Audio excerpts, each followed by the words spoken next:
Chapter 127. He squatted and reached out his hand to touch the corpse. Let's see if I can make use of bloodline acquisition without the system. Gustav's palm made contact with the body of the shredded body, directly pushing his hand into the bloody part. Squelch! It made some funny noises as Gustav's palm dipped into it. The blood from the corpse of the solar worm had been exposed to air for quite some time, and had lost a lot of its corroding quality, so Gustav hardly felt any pain after dipping his hand in it. Gustav closed his eyes and tried recollecting the feeling of withdrawing a bloodline from a body. His breathing became steady and his concentration increased to the max.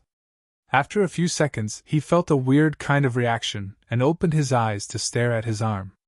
His veins had bulged out of his skin and were extending forward towards his fingertips. His fingertips were lodged deep into the corpse of the solar worm. He remembered that this was the same phenomenon that occurred when he was sucking the bloodline from the body of others. Gustav focused on the bulged-out veins that traveled to his fingertips, and tried drawing the bloodline of the solar worm out. Moments turned to seconds and seconds turned to minutes.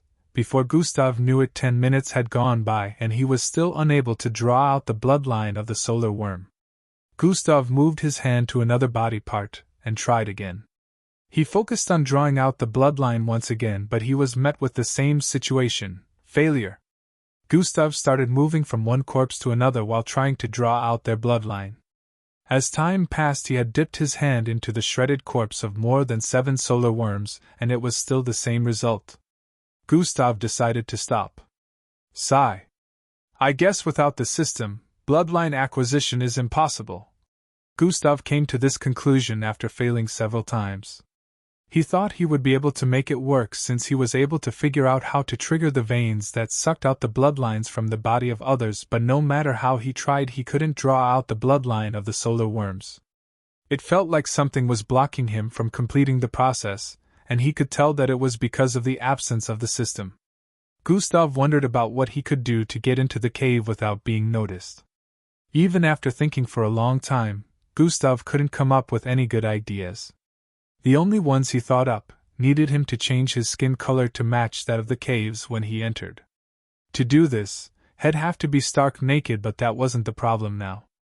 The problem was the solar worms sensed their environment using temperature, and the temperature of humans, Slarkovs, or mixed bloods were a lot different from solar worms, which meant that coming into contact with any one of them would expose him immediately.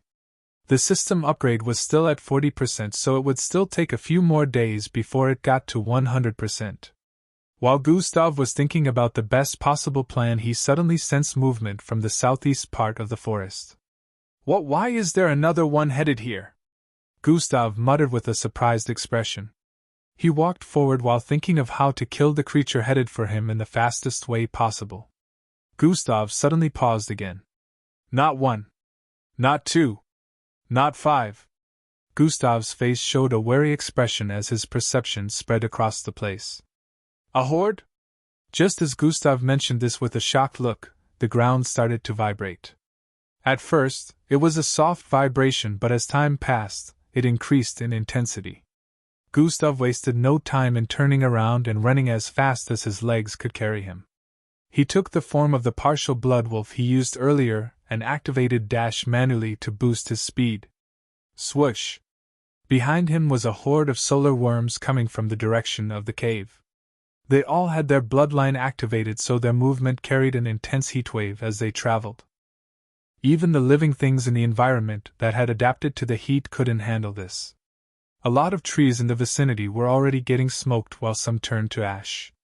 Gustav had already sensed the intense heatwave before it arrived, so he had to run for his life. More than 100 of them coming to avenge the death of their kind. Gustav never knew that they could sense if their kind died. If he had known, he would have left earlier, but now he had to run as fast as he could to escape the heatwave.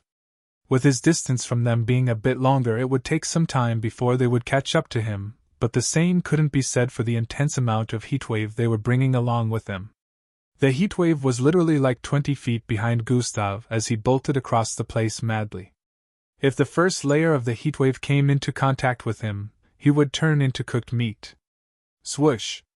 Gustav swerved from left to right and right to left while running forward and dodging the trees. Feeling like the ground was slower than the air due to the number of trees he had to dodge each time, Gustav leaped up. Thump! Grab! He grabbed a branch and swung further forward before landing on another tree branch ahead. Tum! Tum! Tum! Tum! He kept jumping from tree to tree for a few minutes until the forest of tall trees started becoming sparse. The trees within the area reduced as he further jumped ahead before he arrived at a wide opening. Bam! Gustav jumped down from the last tree within 100 feet radius of him. The border could already be seen in front. Since he was faster than the solar worms, he had already gone way ahead of them, but remembering just how crazily they attacked because of the death of their kind made Gustav feel uneasy. He didn't waste any more time before performing the same ritual he used to enter the border earlier. This time it was done with a faster speed. When the border opened up, Gustav darted through it. Swoosh! It closed up when he arrived on the other side. Chapter 128. Within the border, the solar worms came to a stop after they arrived in front of the sparse forest area. They looked around for the assailant that dealt with their kin, but Gustav was nowhere to be found. Gustav had spent close to 2 hours in there and almost forgot that he still had to patrol the neighborhood in case of mixed breeds that might appear, although he had doubts about them appearing today. Looks like he'll have to wait till the system finishes its upgrade before heading there. Gustav sighed in defeat once again after remembering what just happened some minutes ago. He knew the solar worms were aggressive due to the information he sourced for, but he never knew they were as aggressive and unforgiving as this. Other species would definitely leave him after he traveled a particular distance, but these ones kept following him. Also, he doubted he would survive for long due to the scorching heat, so infiltrating their cave right now would be a death task. Gustav went ahead to patrol the neighborhood for the night. 2 days later, Gustav woke up in the morning and the first thing he saw was, "System upgrade complete." Gustav sighed in relief after seeing this. He could finally put his plans into motion. Now he noticed how reliant he had been on the system, but he was also glad that he was able to train himself when the system was unavailable. This way, if anything like this ever happened again, he would be able to handle the situation better. The last 2 days were spent training himself, and he had progressed a lot. He created a new skill using atomic disintegration without the help of the system. He wanted to see if the skills he had learned in the past 3 days would be added to the system. Also, he wanted to know what changed about the system.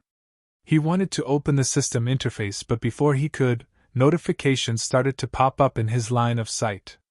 New attribute unlocked, vitality. New attribute unlocked, endurance. New skill unlocked, super jump. New skill unlocked, combination. Shop function is now operational. Host can now increase stats and levels of abilities by exercising. Skills learned by host has been added to skills and attributes. Attributes added to God Eyes. Energy reading. New requirement has been attached to bloodline acquisition. System now has a history panel where information on bloodlines can be checked. Goals panel is now available. Host can now gain EXP from killing human Slarkov's mixed bloods. The list of notifications still went on and on, but Gustav paused at the part where it said, Host can now gain EXP from killing human Slarkov's mixed bloods. He had a look of contemplation while staring at that particular notification for a while. Is the system pushing me to kill people now? Gustav muttered while walking around his room. After the attack that happened on our way back from Atrahia City, I can say for sure that lots of criminals still exist on the face of the earth, even though the MBO happens to be very active. If I'm gonna gain EXP from killing people, it will have to be such rotten people, Gustav added. Or maybe I should just become a mercenary instead. Gustav chuckled as he voiced out this thought.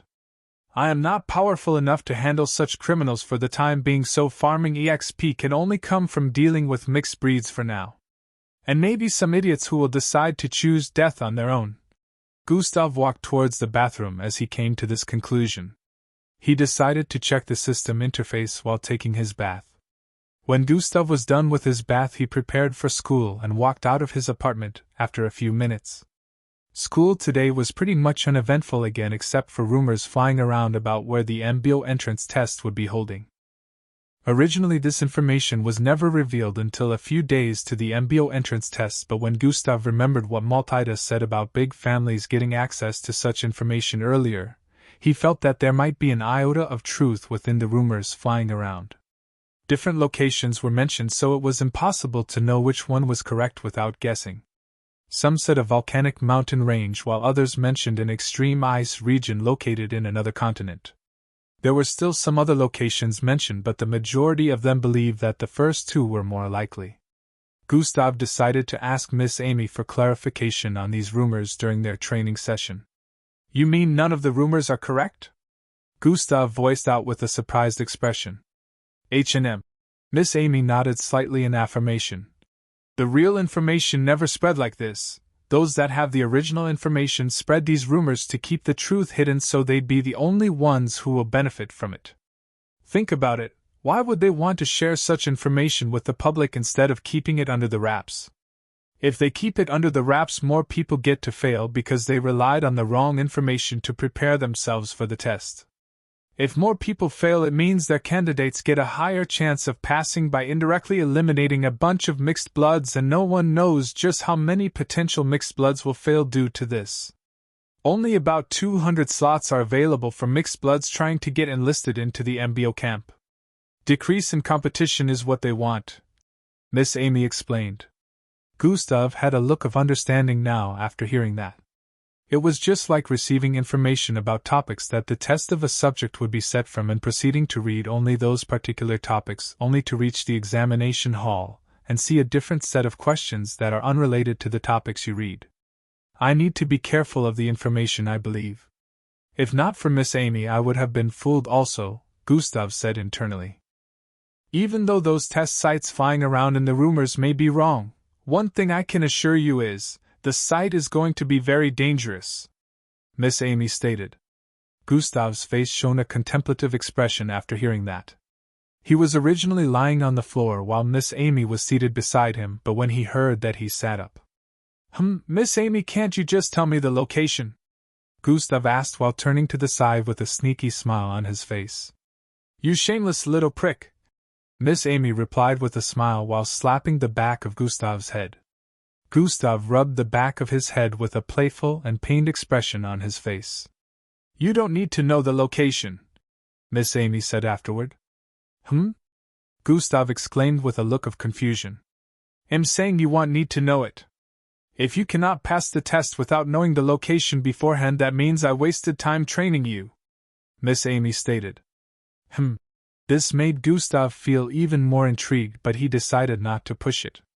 What's the point of a test in the first place if you already knew the questions that will be asked? At nighttime, Gustav left his apartment for the border once again. Now that the system was accessible, he could increase his level and farm EXP from killing mixed breeds. Tonight he also needed to infiltrate the cave of the solar worms, while also farming lots of EXPs because he really needed it. Gustav arrived in front of the border and activated the skill he used to infiltrate it the last time. Swoosh! He dashed in with a look of determination on his face. "I need to gather more than 1,000,000 EXP or I'll never be able to purchase any item from the shop," Gustav muttered as he phased through the forest. Chapter 129. Gustav streaked through the forest, dodging a lot of trees along the way. In a few minutes, he had arrived in front of the cave again. He stood on a tree branch and observed the space in front of the cave for some time. The solar worms moving around the vicinity were up to 30 this time. Since they were fairly intelligent, they had increased defense in front of their abode, but even with that, Gustav was feeling more confident now that the system was accessible again. Now his defense stats were operational. The last time he was fighting with his normal body, but now that he had defense, he believed he might be able to hold on for longer. Still, he decided not to jump in like he did the other time. "I have to lure one of them away," Gustav said internally. "Energy is still stored in my gravitational field, but I cannot risk detonating it and drawing more mixed breeds to this place," Gustav cancelled every thought he had of using gravitational energy container because he had no idea how many mixed breeds within the forest would be attracted to this place if he decided to detonate it. He couldn't guarantee that a more powerful mixed breed than he could handle wouldn't show up, so he decided to make this operation as quiet as possible. Skewy! The solar worms in the environment heard the sound of their kind coming from the east side of the cave entrance deep within the forest. They stared at one another for a while. Skewy! They heard the sound again. One of them in the environment made a sound similar to that and replied before heading in the direction of the sound. The others continued patrolling the environment. They weren't bothered since that was the sound of their kind. The solar worm traveled through the forest towards the sound of the voice. Skewy! It heard the sound again and followed it. Whenever it felt it was closing in on the sound, the next one would sound farther than the last. The solar worm kept moving forward and tracing the sound even though that happened 3 more times. It squirmed across the ground till it got to the front of a small bush. The bush wasn't that big, but it wasn't small either, however it was very thick. This was where it traced the last sound. At the moment it had traveled more than 7,000 meters away from the cave entrance. The solar worm raised its upper body and looked around for the other solar worm making that sound. Just as it raised its body to around 3 meters high, a silhouette suddenly dashed out of the small thick bush in front. Slash! Slash! Slash! Slash! The solar worm didn't even get the chance to check out the silhouette before it was hacked to several pieces with blood and flesh flying in separate directions. The silhouette was obviously Gustav in his incomplete blood wolf form. He had taken the solar worm by surprise.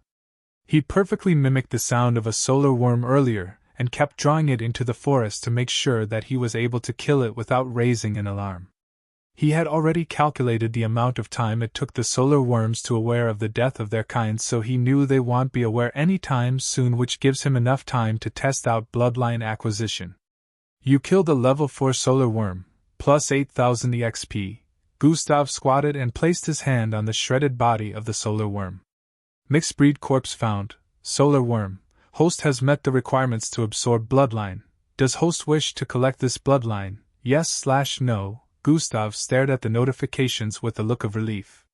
He finally saw the notifications he had been missing for the past 3 days. Yes, Gustav answered immediately. Extraction process shall now begin. 1/100%. Gustav waited for about 1 minute before it was done. 100%. Extraction successful. He was pleasantly surprised. It was never this fast in the past. The least amount of time it took was 3 minutes, but this time it only took a third of that. This made Gustav wonder, when the system gets another upgrade, would the time spent on bloodline acquisition shorten even more? He felt that a time might come when he would be able to steal a bloodline instantly. Gustav decided not to think about it too much. He had a task at hand and that took priority at the moment. Gustav activated his storage device and kept the body part of the solar worm within it. Solar worm transformation, Gustav said inwardly. His body suddenly bloated and his skin began to turn red with yellow spots appearing at different parts. Gustav's body length increased also while his body bloated. His arms retracted into his body and in a few seconds, he had transformed completely to look like the same solar worm he had just killed. His vision had changed along with his sense of smell. His sight was able to cover a range of 270% in this form. Gustav squirmed across the ground towards the location of the cave. Swoosh! He was still extremely fast in this form. In about a minute he arrived in front of the cave. The cave entrance was still being patrolled by the same amount of solar worms earlier. Gustav made those sounds the solar worms used in communicating with one another before entering the cave. On entering the cave, what appeared in Gustav's line of sight were glowing blue rocks protruding from the ceiling of the cave. Blue liquid dripped from the tip of some of them and fell to the ground before turning into small blue stones. Gustav noticed that these small blue stones were practically everywhere in the cave. Another thing that Gustav noticed was the pure energy flowing within this cave due to the stones. As expected, he could see a massive number of solar worms moving about within the cave. Some remained stationary at different parts. Some were moving on the walls of the cave, and some coiled around the pointy rocks on the cave ceiling. Chapter 130. The path Gustav was on right now within the cave was very wide and kept extending forward into the distance. Gustav really couldn't see anything out of the ordinary, as he kept moving forward, but his plan right now was to check out every part of the cave. After he was done checking it out whether there was anything suspicious about the cave, he would push forward his next plans to farm EXP. Gustav kept moving forward, and there were times he would see some worms mating. The manner in which they did it disgusted him, and he secretly thanked the stars that he wasn't a solar worm for real. One of the female solar worms around was even sending signals to him, but Gustav speedily distanced himself from her. In some minutes he had crossed several hundred meters. God Eyes. Gustav activated God Eyes while he was still in the form of the solar worm. God Eyes has been activated. The cave turned into a myriad of colors from his point of view. Every single solar worm that he came across had readings above their heads. Some had similar numbers while others didn't. Gustav stared at the stones up, and they happened to be bright green in color with different energy readings too. 2,000, 3,200. These numbers are too small for the next upgrade, Gustav analyzed.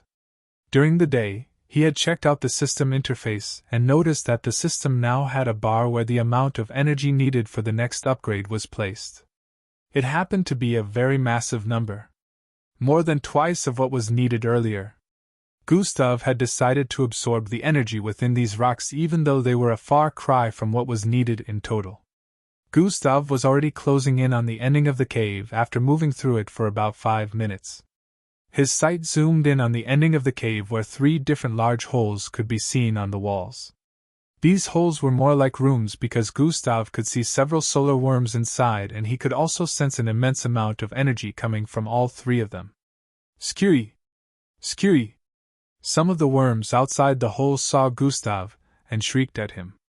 If Gustav didn't understand their manner of speech, he would have thought they had figured out that he was an imposter, but due to his current form he knew what they were saying. Skewy! Skewy! Skewy! Gustav replied as he squirmed towards the middle hole. Skewy! Skewy! The 2 worms on the outside made those sounds at Gustav again while rotating their body. Gustav replied again with something similar before both worms moved out of the way for him to enter the hole in the middle. Gustav crawled towards it and got in. The space within the hole was big enough to fit 1,000 people, but only about 12 solar worms were inside. The flow of energy inside this hole was intense, and Gustav could tell that this one was way higher than the others he saw on the cave ceiling when he was on his way here. The hole would have been extremely dark, but there was a bright source of shiny blue light stationed in the middle. The blue light was actually a long crystal-like rock that protruded out of the ground. The crystal happened to be over 300 feet tall, glowing with refreshing light. The 12 worms within coiled themselves around a very large crystal-like rock. This is on another level compared to the others, Gustav said internally with a surprised look. 634,000? Gustav now understood why the solar worms had guards positioned on the outside of these holes. Earlier when he spoke to them he realized that this place was only accessible to a solar worm once in every 2 months, and once that solar worm stayed within any one of the 3 holes for a single day, their strength, along with their internal constitution, would undergo a fundamental improvement.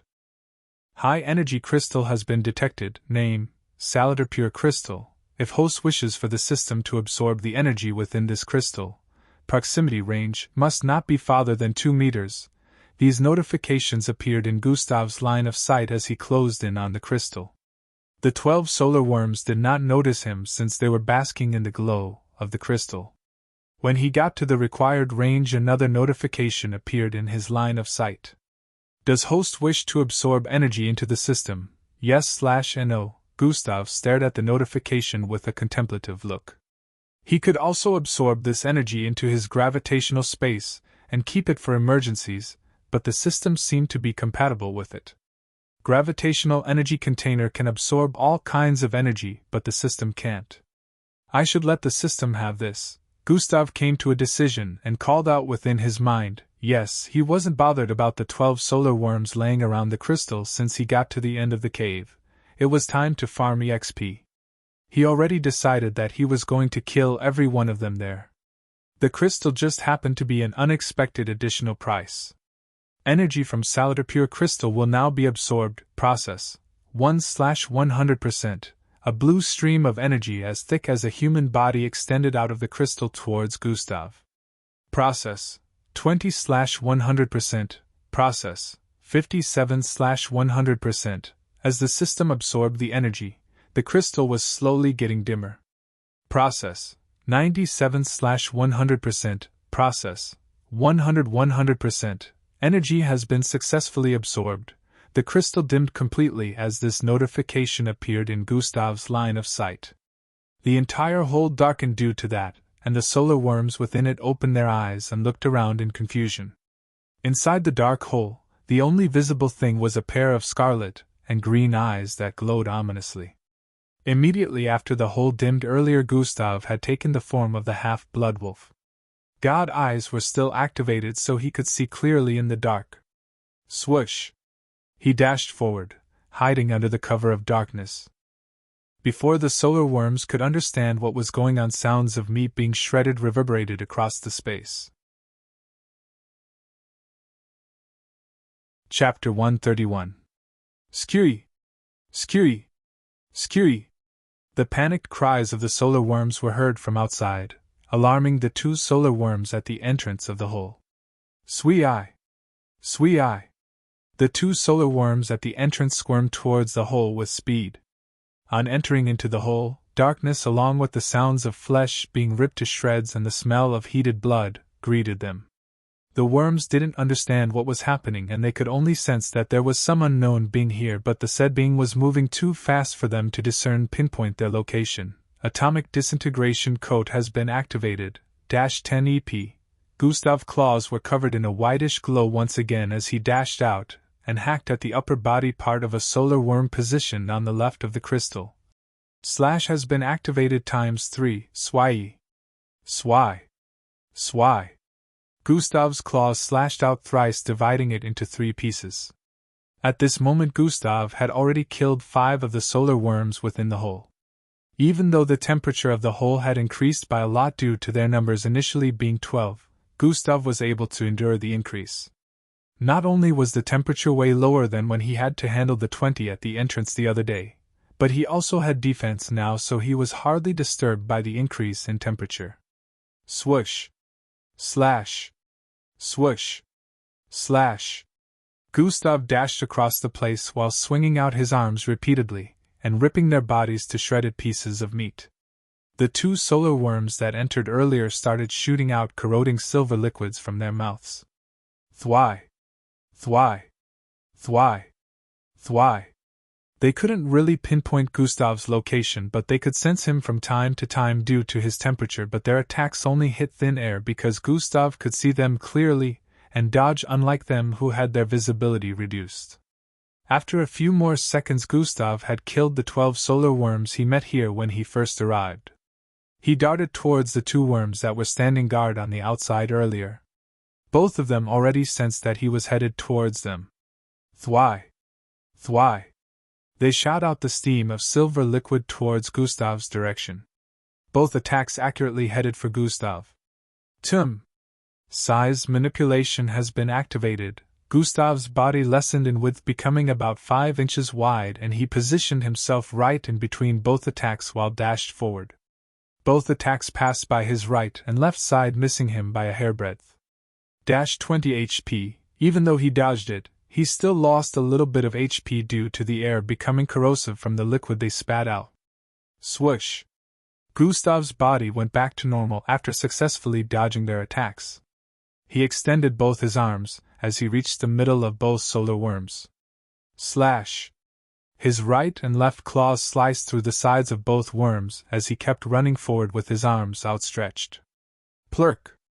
The bloodworms screeched out in pain as the sides of their upper body, their belly, and their lower halves were torn open, causing their internal organs to spill out along with a puddle of lava-like blood. Plop! Plop! Both bodies of the solar worms fell to the ground as system notifications popped up in Gustav's line of sight. You killed a level 4 solar worm, plus 8000 EXP. You killed a level 4 solar worm, plus 8000 EXP. Now that he had killed all 14 of them, Gustav had now reached level 9. SSHHHSSS? Gustav stared at the corpses of the blood worms with a contemplative look. Their bloods were already corroding the ground, causing a sizzling sound to ring out. I won't be cooking mixed breeds for dinner this time. Gustav stared at the mess around him with a repulsed expression. I wonder if any restaurants will be interested in buying their body parts. Gustav couldn't conclude on whether to take the bodies of these solar worms or not. After thinking for a few seconds, he picked them up and put them in his storage device before leaving the hole. He knew he had to be as quick as possible now that he had killed some of the solar worms. He reckoned that he only had about 30 minutes and quickly dashed into the third hole to continue. Just like the previous, the third hole also had a similar crystal and worm surrounding it. High energy crystal has been detected, name, Salad or pure crystal. Just like in the previous hole, the same notifications popped up here. Gustav moved closer to the crystal, which was positioned on the right corner of the hole. Does host wish to absorb energy into the system? Yes/no. Gustav quickly said yes, and the system started absorbing the energy of the second crystal. After the system was done absorbing the energy, the same situation as the previous hole happened again. Gustav was already prepared for it. This time he didn't spend up to 5 minutes before killing all the solar worms within the hole. He kept calculating the amount of time left before the entire solar worms would start scurrying towards his location. Gustav quickly bolted out of the small hole and quickly moved towards the first hole. The first hole was where he sensed the energy to be higher and also at its purest form. Gustav dashed into the hole without any hindrance, and was surprised to see something different from the other two. Instead of looking at the center of the hole or whatever, Gustav's sights were locked on the ceiling. On the ceiling, he could see the blue crystal similar to the ones he saw in the last two holes. The difference was, this was almost twice as large, 987,000. Gustav made use of God eyes to check the readings. It was absolutely higher than the previous two. If I'm able to absorb this, the system would have received 1/6 of the amount of energy it needs for the next upgrade, Gustav calculated, but it didn't look like it was going to be easy to absorb this one. The reason for that was, Gustav couldn't see several solar worms coiled around this one like the previous holes. Instead, there were only 2 of them on the ceiling. These 2 solar worms coiled around the large crystal with their eyes closed, oblivious to what was going in the surroundings, but they had noticeable differences from normal blood worms. These 2 were almost twice the size of a normal solar worm, with redder skin and a kind of purplish scale growing on the upper part of their body.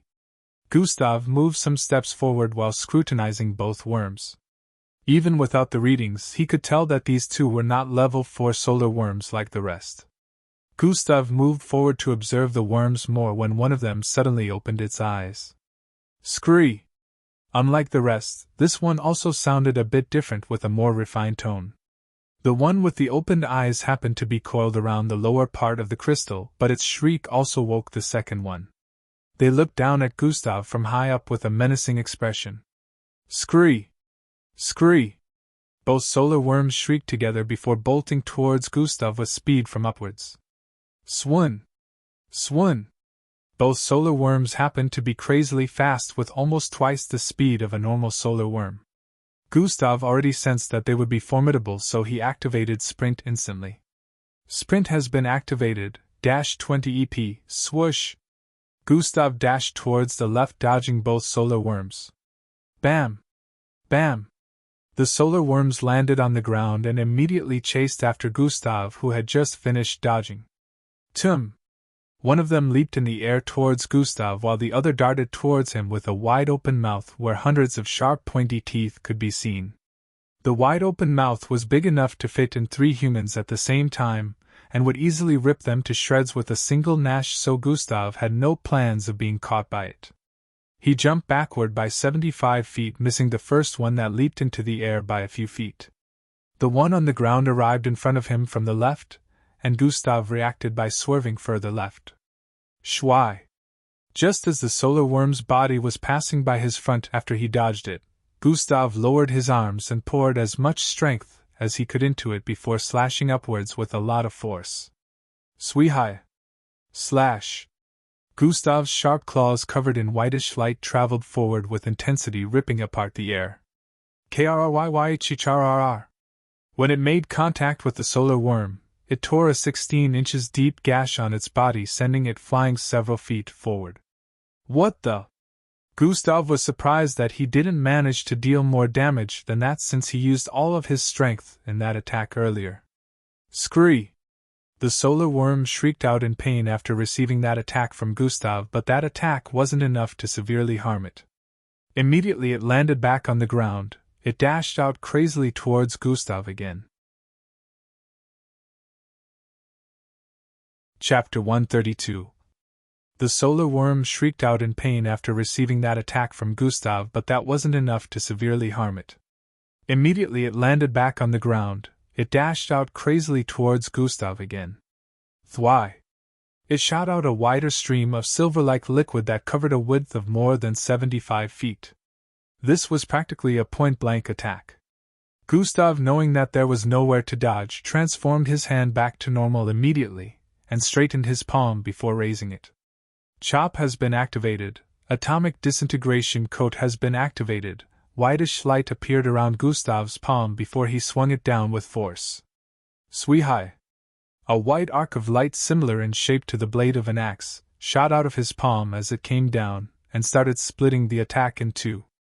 Shwai-ai! Gustav's body also shot forward while doing that as the divided streams passed by his sides. Unfortunately, he had misjudged the attack. His palm strike from the combination of chop and atomic disintegration was unable to divide the stream completely because, unlike the other solar worms, these two could shoot it out for longer. The rest of the liquid slammed into Gustav after his chop lost power. The intense force lifted Gustav off the ground and threw him backward. Bang! Gustav's back slammed into the wall on the other end of the hole. Ugh! Gustav exclaimed with a pained expression and fell to his knee after his back slammed into the wall. SSHHHSSS? His upper clothes had been burned off again, and his parts of his skin peeled off. That hurt, Gustav muttered slightly as he straightened his body. 200 HP. His arms and his entire upper body had been scorched by the attack. Gustav was practically in a sorry state as he breathed in and out profusely. Regeneration has been activated. Gustav's body started healing up bit by bit, but the solar worm was incensed after seeing that its attack failed to disintegrate Gustav. It dashed out again along with its partner towards Gustav. Even though Gustav had lost 200 horsepower due to that attack, he wasn't really in any danger. Even if he lost more, he still wouldn't be in any real danger. This is because his healing function will never stop until he ran out of energy, which meant his HP can't dwindle to zero until his energy points ran out. Amidst the scorching pain, Gustav swerved towards the left, dodging the first solar worm, who ended up slamming into the wall. Gustav was about to attack its opening, but before he could, the second one jumped high up again in a bid to use its entire body to crush Gustav with its weight. Thump! Gustav leapt backward, dodging the dropping body of the solar worm. Both worms had such great synergy, and Gustav guessed that must be attributed to the fact that they're mating partners. Gravitational imbalance has been activated. Gustav finally decided to activate a gravitational energy skill since the battle was taking longer than he wanted. The gravitational force around a circumference of 10 meters suddenly turned weird. The solar worms who had already dashed out suddenly felt like their bodies become heavier, decreasing their mobility. Due to the sudden change, they were distracted for a split second, which gave Gustav the chance to dash towards the one on the left. Before both of them could react, Gustav's right arm had already been thrown out, with his palm transforming into that of the Bloodwolf's. Slash! His foreclaws accurately landed on the right eye of the worm, tearing 4 bloody lines on it. Skewy! The worm screeched in pain and started thrashing around while blood spilled out of its eyes. Gustav didn't stop moving. He dashed towards the second one on the side. He had injured this one earlier, so it was easy to land more hits on it due to its previously injured state. Gustav's claws were covered in the same white light as before as he repeated hacked at the upper body of this solar worm. Slash! Slash! Slash! Slash! His claws tore deep gashes across the body of the worm in a few moments, causing it to bleed out more. He wanted to slash at the solar worm again when the one on the side threw its body over, intending to slam Gustav against the wall. Swoosh! Gustav leaped towards the side and kicked the wall with his right leg, causing his body to propel further into the air as he spun repeatedly in midair to dodge the body attack. At this point, one of the solar worms had lost its right eye while the other was already severely injured and bleeding out. Skewy! Skewy! Skewy! Outside the cave, the solar worms around suddenly started shrieking loudly to one another. Some of them squirmed back and forth across the vicinity for a few seconds before turning around to face the cave. Skewy! Skewy! They made those weird noises at one another again before darting towards the cave. Inside the cave, the same situation as outside was playing out. The solar worms within the cave stopped whatever they were doing at the moment and started heading towards the end of the cave. The sound of their wriggling bodies moving across the ground gave off a weird and creepy feeling. Gustav continued engaging the two solar worms, unaware of the multitude of solar worms headed for the hole. At this moment he had inflicted severe injuries on them both, but they still had enough vigor in them to last for a while. His body had also healed up completely, but he hadn't been able to kill them both yet. Damn it, I have 1 minute left till they storm this place, Gustav said internally with a frustrated look. He had been calculating the time he spent fighting the two solar worms, and he figured that the solar worms should be aware of the death of their kindred in a minute time. I don't have a choice anymore, I have to use it. Gustav's face shone resolve as he said this internally. Energy. 140/1750. Not only was he low on time, but his energy was almost completely spent. Chapter 133. Both injured solar worms were still headed towards him with animosity. Gustav jumped backward about 3 times before running towards the left. Although the worms wondered why he suddenly went defensive, they still chased after him. They were the aggressive type, so Gustav inflicting injuries on them triggered their anguish. Gustav suddenly came to a pause when he got to the middle of the space. The worms still bolted towards him crazily, even though their speed wasn't as great as before. Gustav stared at them approaching with a concentrated look. Immediately they were 6 meters away from reaching him. He activated a skill. Super jump has been activated, -30 EP. Gustav squatted slightly with speed before jumping into the air. Thump! 6 feet crack appeared on the ground surface as his body lifted above the ground with extreme speed. Swee-eye! He arrived at the ceiling of this space in an instant. The ceiling of the cave was 23 meters away from the ground, but Gustav crossed that height in a second. The solar worms got to the spot where Gustav leaped out from.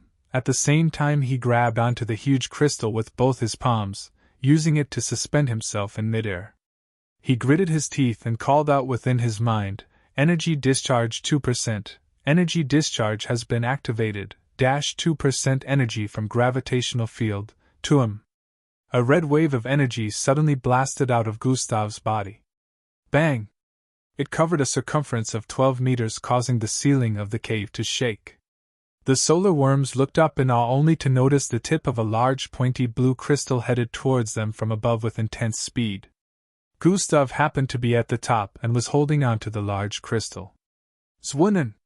The solar worms tried to escape, but before they could move further than 2 feet, the gigantic crystal tip slammed onto one of them with intensity, impaling it completely and penetrating deep into the ground. Boom! Blood splattered across the place as the solar worm was blasted open due to the incident that had just occurred. The entire crystal was more than 8 meters long and wider than 3 human bodies combined, but its tip was only palm-sized. Due to the force at which it fell along with the combined weight of Gustav, it didn't just penetrate the solar worm, instead, it caused it to explode into blood and gore. You have killed a level 6 solar worm, plus 20,000 EXP. The notification rang out in his mind as he jumped down from the glowing crystal. High energy crystal has been detected. Name, Salada Pure Crystal. Does host wish to absorb energy into the system? Yes/and no. These notifications had already appeared in Gustav's line of sight from the moment he leapt upwards, but he ignored it. The crystal was still looking extremely beautiful and glowing brightly even though its tip was covered in corrosive blood. Gustav dashed out again towards the other solar worm. Immediately he jumped down from the crystal. The solar worm that he just killed was in a much better condition than the one that was alive right now. They had been taking advantage of their numbers to battle with Gustav earlier, but now that one had been annihilated, he would be able to focus on dealing with only this one. Gustav rained down a massive number of slashes on the last solar worm, adding to the grievous amount of injuries it already had. In another 20 seconds, the solar worm breathed its last and fell to the ground with blood dripping out of its cuts like a fountain. You have killed a level 5 solar worm, plus 14,000 EXP. Gustav didn't dwell on the notifications, he immediately dashed towards the crystal. Just as he arrived in front of it, he sensed the approach of solar worms in multitudes. He could hear them dragging their bodies across the ground as they headed towards this location with speed. Gustav quickly reached out for his pocket with a look of urgency and brought out a button-like storage device. The solar worms were speeding towards the 3 holes at the end of the cave as the bloody scent of their kind wafted across the air. Immediately the solar worms arrived at the entrance of the hole. The large crystal disappeared from its spot. Zing! The space immediately became pitch black. The saliter crystal glow always kept the space within the hole bright. Now that Gustav had kept it inside his storage, the place turned dark. Skewey! Skewey! Skewey! The solar worms made shrieking sounds as they dashed into the 3 holes despite the darkness. They confirmed the death of their leaders and kin and proceeded to start thrashing around the place, looking for the culprit. They sensed the presence of an intruder earlier, but now it had disappeared. Under the guise of the darkness, Gustav had transformed into a solar worm and used the commotion to leave the cave. Many other solar worms were still arriving as he was squirming his way through them. Originally he would have aroused suspicion, but the worms arriving didn't try to question him. The loud voices of the solar worms announcing the death of their leaders and kin had traveled all across the cave. Gustav kept moving for about 5 minutes more before arriving at the entrance of the cave. The entrance of the cave was empty at this moment. Gustav moved further into the forest for several hundred meters more before transforming back into his human form. He leaped up and landed on a branch before squatting and staring in the direction of the cave. The cave was several hundred meters from his position. He activated God Eyes and zoomed his sight so he'd be able to see the entrance of the cave clearly in the dark of night. They are all in now. I wonder how many it will end up killing, Gustav said internally as his mind linked with what he kept within the 3 holes. Inside the first hole, more than 100 solar worms had gone in. Inside the second and the third hole were the same. Those that didn't go in were patrolling the vicinity. Suddenly a large glowing sky blue circle appeared in midair within the 3 holes. The glowing blue circles were the size of a human head. Red electrical streaks kept swimming around them. The worms stared at the glowing circles in awe, wondering what it was. In Gustav's position, his eyes were still focused on the cave entrance. Detonate, he muttered with a low tone. Chapter 134. Within the holes, the glowing blue circles suddenly increased in brightness and expanded immensely. The red electric arcs circulating around them also became extremely unstable and flashed brightly while spreading across the surroundings. The worms sensed the impending doom, but before they could try to escape from the holes. Boom! The glowing circles exploded with intensity, incinerating the environs and the solar worms along with it. Crumble! Crumble!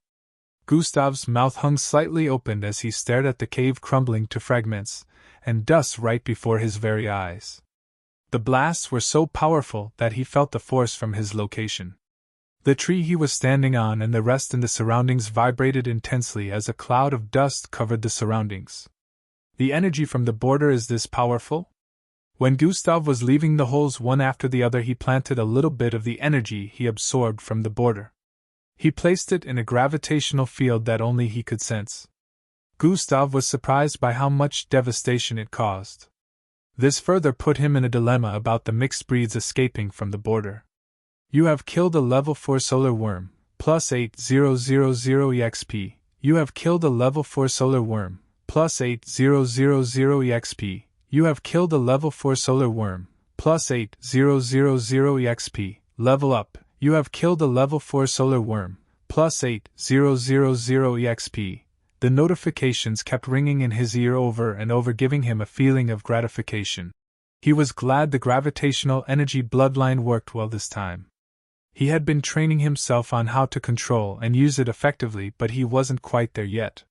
He even felt reluctant to use the 2% energy discharge skill in his battle against the solar worm leaders. He was glad it worked out fine this time, because there were times when he tried it out during training and things went really south. I have to leave now. Gustav recalled that this blast would definitely attract other mixed breeds towards this location. He quickly turned around and started jumping from tree to tree with speed. 20 minutes later, Gustav had arrived outside the border. He had spent more than an hour dealing with the solar worms. He quickly ran towards the direction of the neighborhood to make sure that no mixed breed had escaped the border during his time in the cave. As Gustav streaked past the trees in the sparse forest area, he suddenly sensed something in the distance. Around 70 meters ahead was an oversized yellow-colored bunny, hopping towards the neighborhood at fast speed. Looks like one did manage to leave through the border while I was dealing with the solar worms. Gustav's eyes zoomed in on the 13 feet tall bunny. He was glad he finished up with the solar worms earlier than last time. If he had taken longer to deal with them, this mixed breed would have caused havoc in the neighborhood. His mind was once again plagued with the question, how do they keep escaping through the border?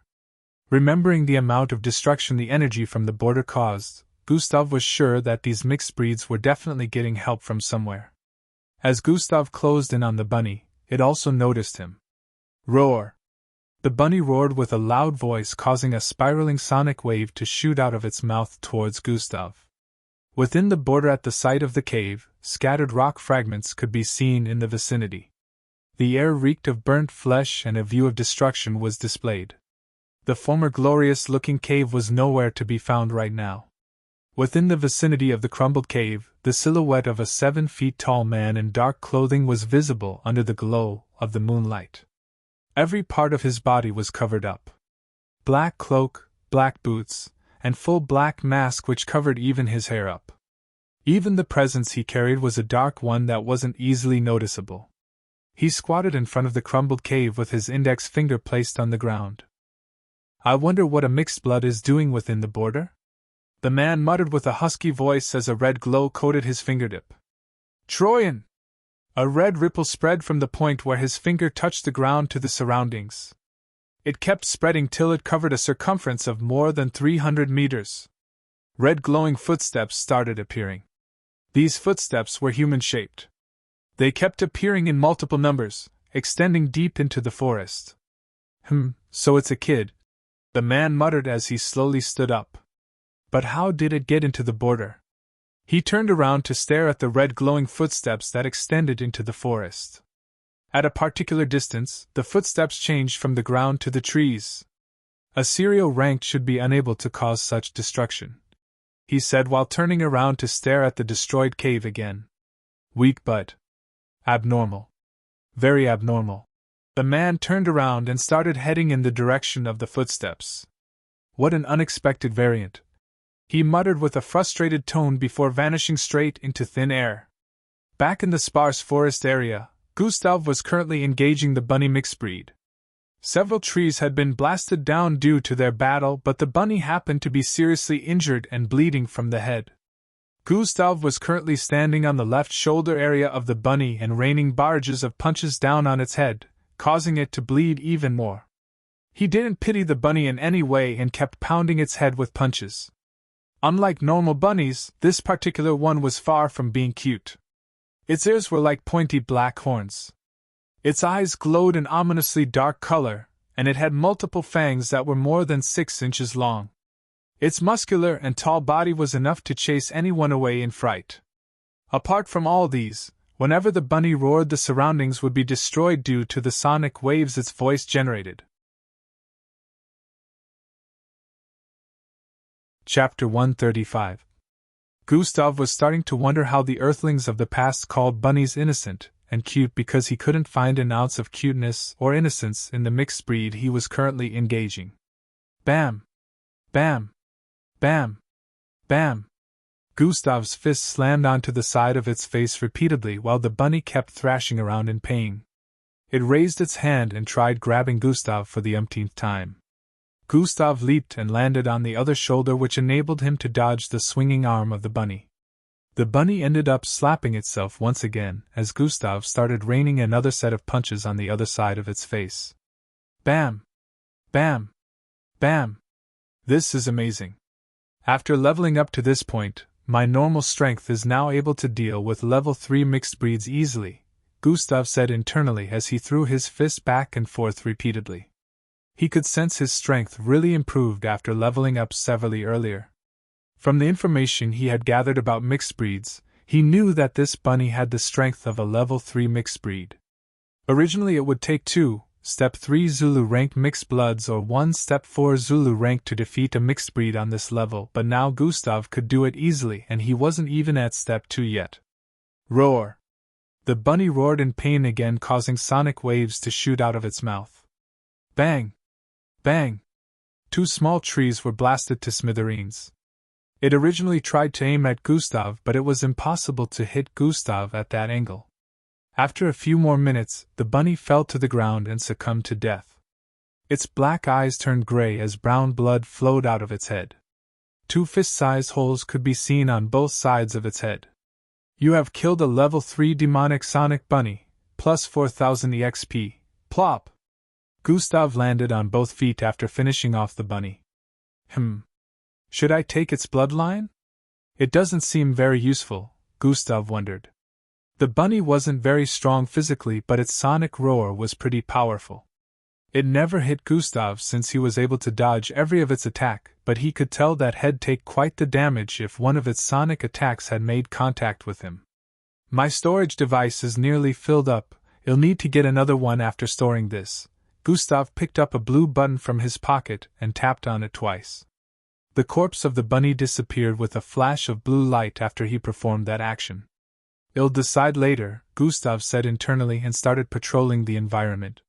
He knew another mixed breed was unlikely to appear, but he wasn't going to risk it. Nothing was certain, especially after the whole fiesta he had with the neighborhood, when another mixed breed appeared while he was away in Atrahia City. 3 hours later, Gustav was returning to his apartment. It was already midnight, so his job was over for the night. I need to reschedule the time I visit the border. Going during the night will affect my work, Gustav said internally as he climbed the stairs. His reason for thinking this way was due to what happened this night. If he went during the day, he could patrol the neighborhood during the night without any form of distractions. Gustav got to the top floor in a few seconds and was walking through the corridor when he noticed someone standing in front of his apartment. He kept walking forward without any form of wariness on his face. The person also noticed him and turned to the side to face him. "Shouldn't you be asleep by now?" he asked as he arrived in front of the person. The person standing in front of his door happened to be Angie.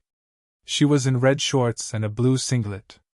It was nighttime, so a lot of her body parts were exposed, including her smooth cleavage, causing her to look appealing. Her fingers fidgeted as she twirled her hair in a shy manner while smiling at Gustav. "I wanted to talk to you," she said. Gustav could sense the seriousness in her voice, so he didn't question her about the timing anymore.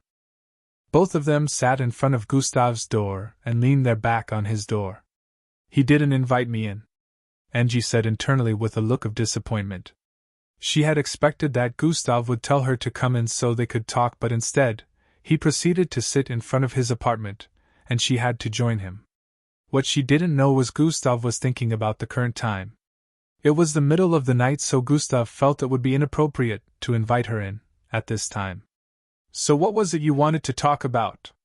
Gustav broke the silence after noticing that Angie didn't speak for a while. "Gustav! Will you?"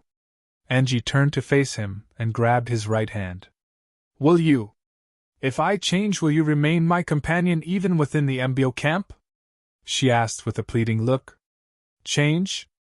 What type of change? Gustav asked with a curious gaze. Well, let's say I become a little more ruthless. Will you still discard me? Angie asked while turning her face away. It depends on the subject of your ruthlessness. If it's to your enemies, then you can be guaranteed that I won't break ties with you, Gustav replied with a profound gaze. Angie slowly let go of Gustav's hand as her face showed unwillingness. I want to try, but I don't know if I can ever come to terms with hurting someone, she said softly while staring at the floor. Look, Angie. I'm not asking you to hurt or be ruthless to just anyone, but when it comes to people who have the intention of harming you, it's either you or them. If you decide to pull your punches, that means you've chosen to be their punching bag, which is pretty stupid. Chapter 136. Even though you're a kind-hearted person by nature, there should be a limit, and you have to understand that not everyone deserves your kind-heartedness, Gustav lectured. He sees me as a kind-hearted person? Angie felt her heart flutter when she heard Gustav say that. She turned to stare into his eyes, which showed sincerity. Gustav stood up and dusted his trousers after saying that. You're coming with me in the evening for the observation, right? Gustav asked while staring at Angie. Yes, she replied while standing to her feet also. Good, be prepared, Gustav said and turned around to open his door. Prepared for what? Angie asked with a look of curiosity. You'll see when the time comes. Go to bed, Gustav said as he walked into his apartment. All right, Angie answered. Good night, Gustav, she added while turning around.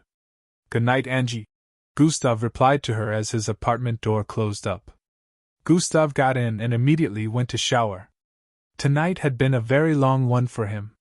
Dealing with the solar worms, managing to absorb energy from 2 energy crystals, killing more than 100 of the solar worms and destroying their cave, lastly defeating the bunny mixed breed. His energy was nearly depleted in the fight against the level 5 and 6 solar worms, but he regained it after leveling up several times. If his energy was still low after leaving the border, it would have taken him longer to deal with the bunny, or he would have gotten defeated by it. Gustav stood underneath the shower as today's events replayed in his mind. He realized that there were lots of things he didn't put into account when dealing with the solar worms. Also, after the second battle, he retraced the steps of the mixed-breed bunny to the east side of the border. Both times he infiltrated the border was through the west, but now he had decided to infiltrate the border through the east next time. What still bothered him was the fact that the border on the east was also properly closed up. He didn't find openings of any kind, yet there were signs that the bunny came from there. It was almost as if it phased through the wall of green and red lines, which Gustav believed was impossible. Some mixed bloods had the power of intangibility, but security protocols were put in place for that. It was impossible to use that power to go in or out of the border. Gustav felt like there was a mysterious force at work here. He decided he was going to tell Miss Amy about it, but he had to think of a way to tell her without revealing some things. Open system interface, Gustav said internally.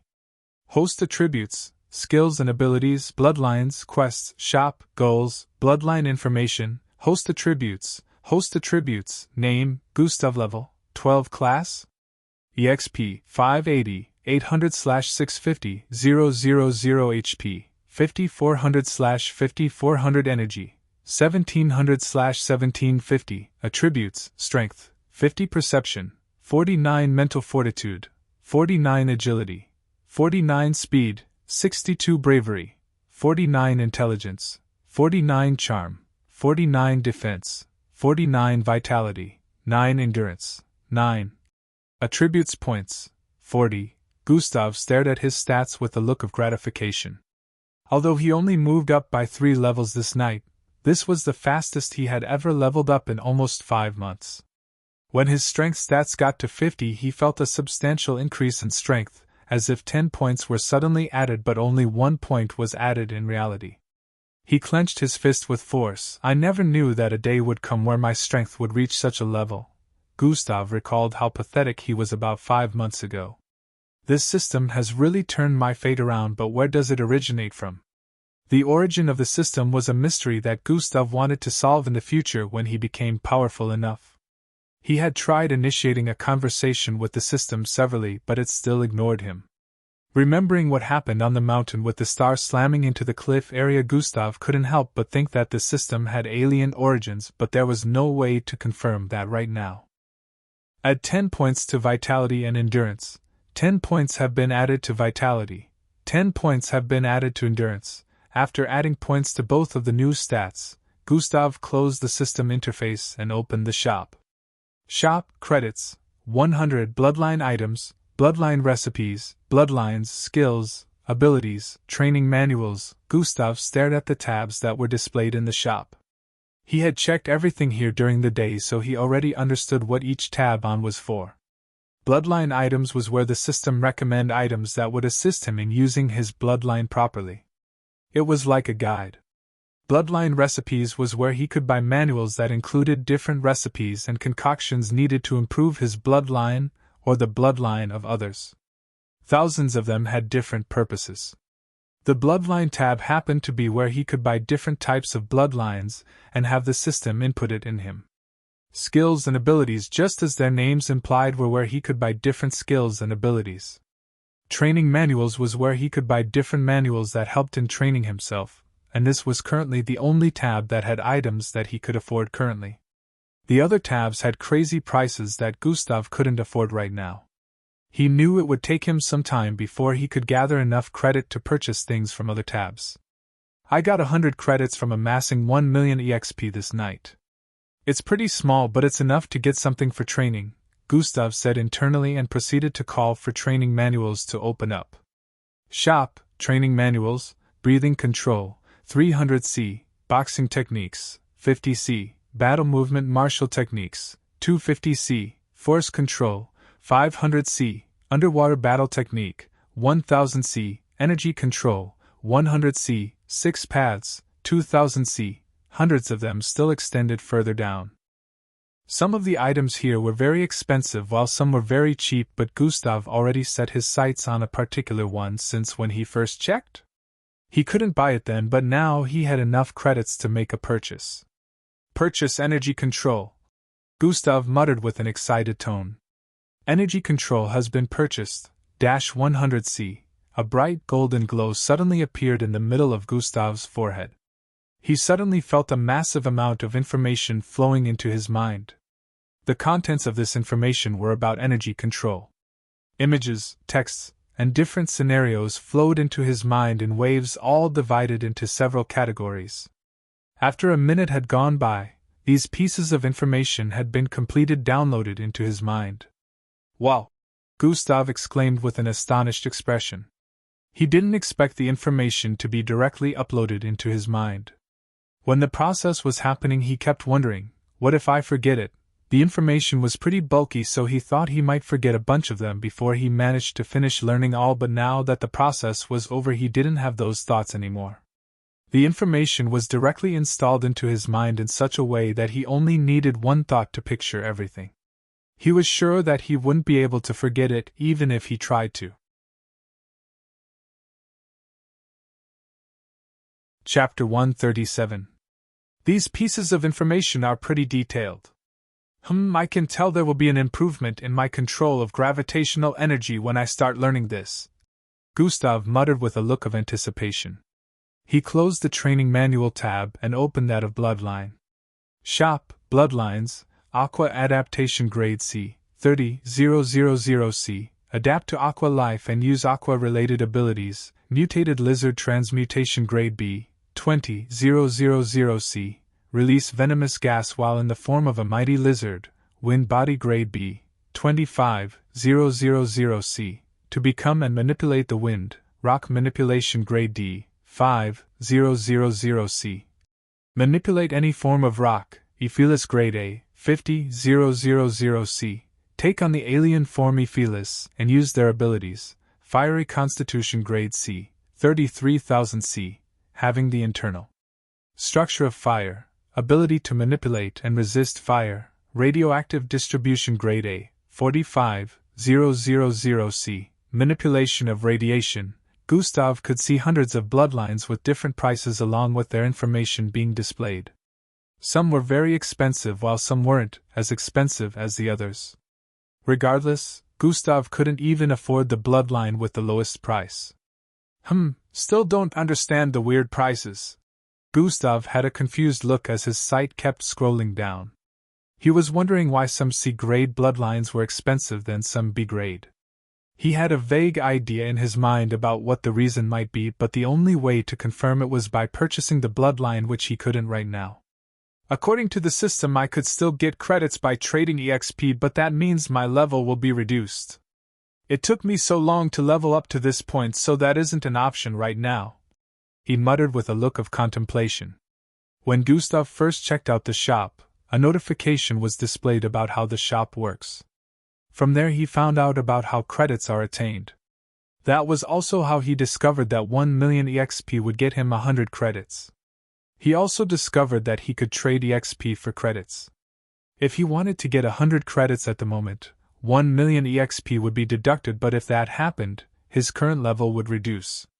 Gustav was reluctant to do that since leveling up hadn't been easy, so he decided he would get credits the normal way, which is by killing more mixed breeds and farming EXP. Gustav had his eyes on some of the bloodlines here which looked pretty interesting to him, but before he would be able to amass enough credits, he would need to farm lots of EXPs. Gustav closed the shop interface and opened Goals next. Goals: kill 500 mixed breeds, 321/500, read 100 books, become independent, pick a new household name, Oslov, times save 100 lives, 2 out of 100, join a powerful organization, learn a dancing skill, defeat a higher ranked mixed blood, travel into outer space. Picking a new name is something I haven't thought of yet. Looks like even the system doesn't want me bearing that name. Gustav chuckled lightly. There were more than 1,000 goals, and out of everything, he had only completed about 3 of them. Seeing the goal, save 100 lives, made Gustav wonder if the system was hinting at something. Yes, he planned on saving lives after joining the MBO and attaining strength, but he didn't want to be forced to do it. He wanted to save lives at his convenience, and save whoever he wished to save. It didn't really seem like the system was forcing him to do that the moment, which made him feel glad, but he had a feeling that something like that could happen in the future, where the system would mete out punishment for not doing what it wanted. He once again decided not to overthink it. When the time came, he would make decisions then, since he couldn't think of a way to go against the system for now. Gustav finished showering and went to bed. He had scheduled his activities for tomorrow and believed it would be a productive day as well. The next morning Gustav woke up and prepared himself for school once again. 40 minutes later he arrived in school and went to the kitchen to work. Boss Danzo was pleased to see him again, and they exchanged pleasantries. The staffs were always jealous of Boss Danzo and Gustav's bond. Boss Danzo never showed such a wide and peaceful smile until Gustav arrived in the kitchen.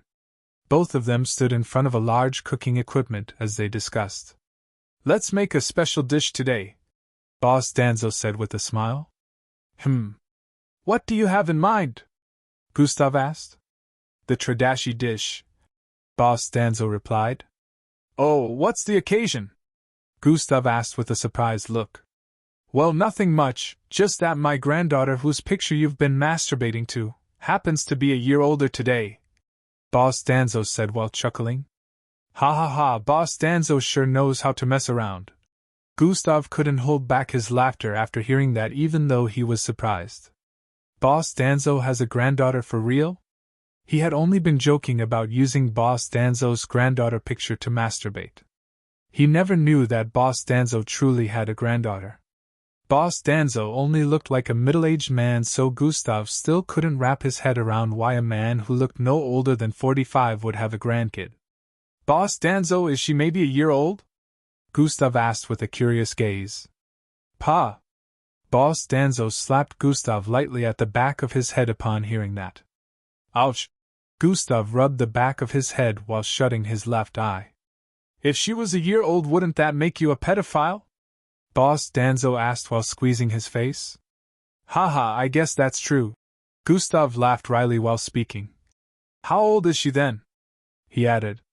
"She's 17 years today," Boss Danzo replied with a proud smile. Ha! Gustav exclaimed with a look of disbelief. 17? H&M.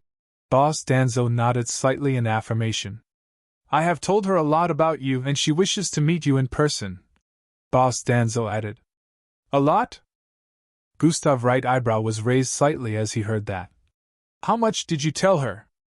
By any chance did you mention that I use her picture to do that? Gustav asked with an intrigued look. Ha ha ha, you little rascal, why don't you find out yourself? Boss Danzo said while laughing lightly. Find out myself? How? Gustav asked. We're having a small celebration at my place, would you like to come? Boss Danzo asked with a smile.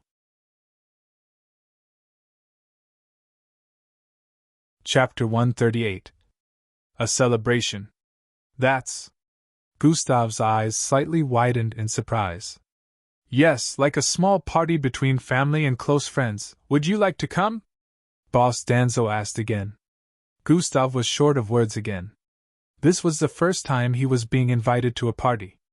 Apart from the encounter he had with Charles and Gordon, he had never even been to a place where a celebration was going on.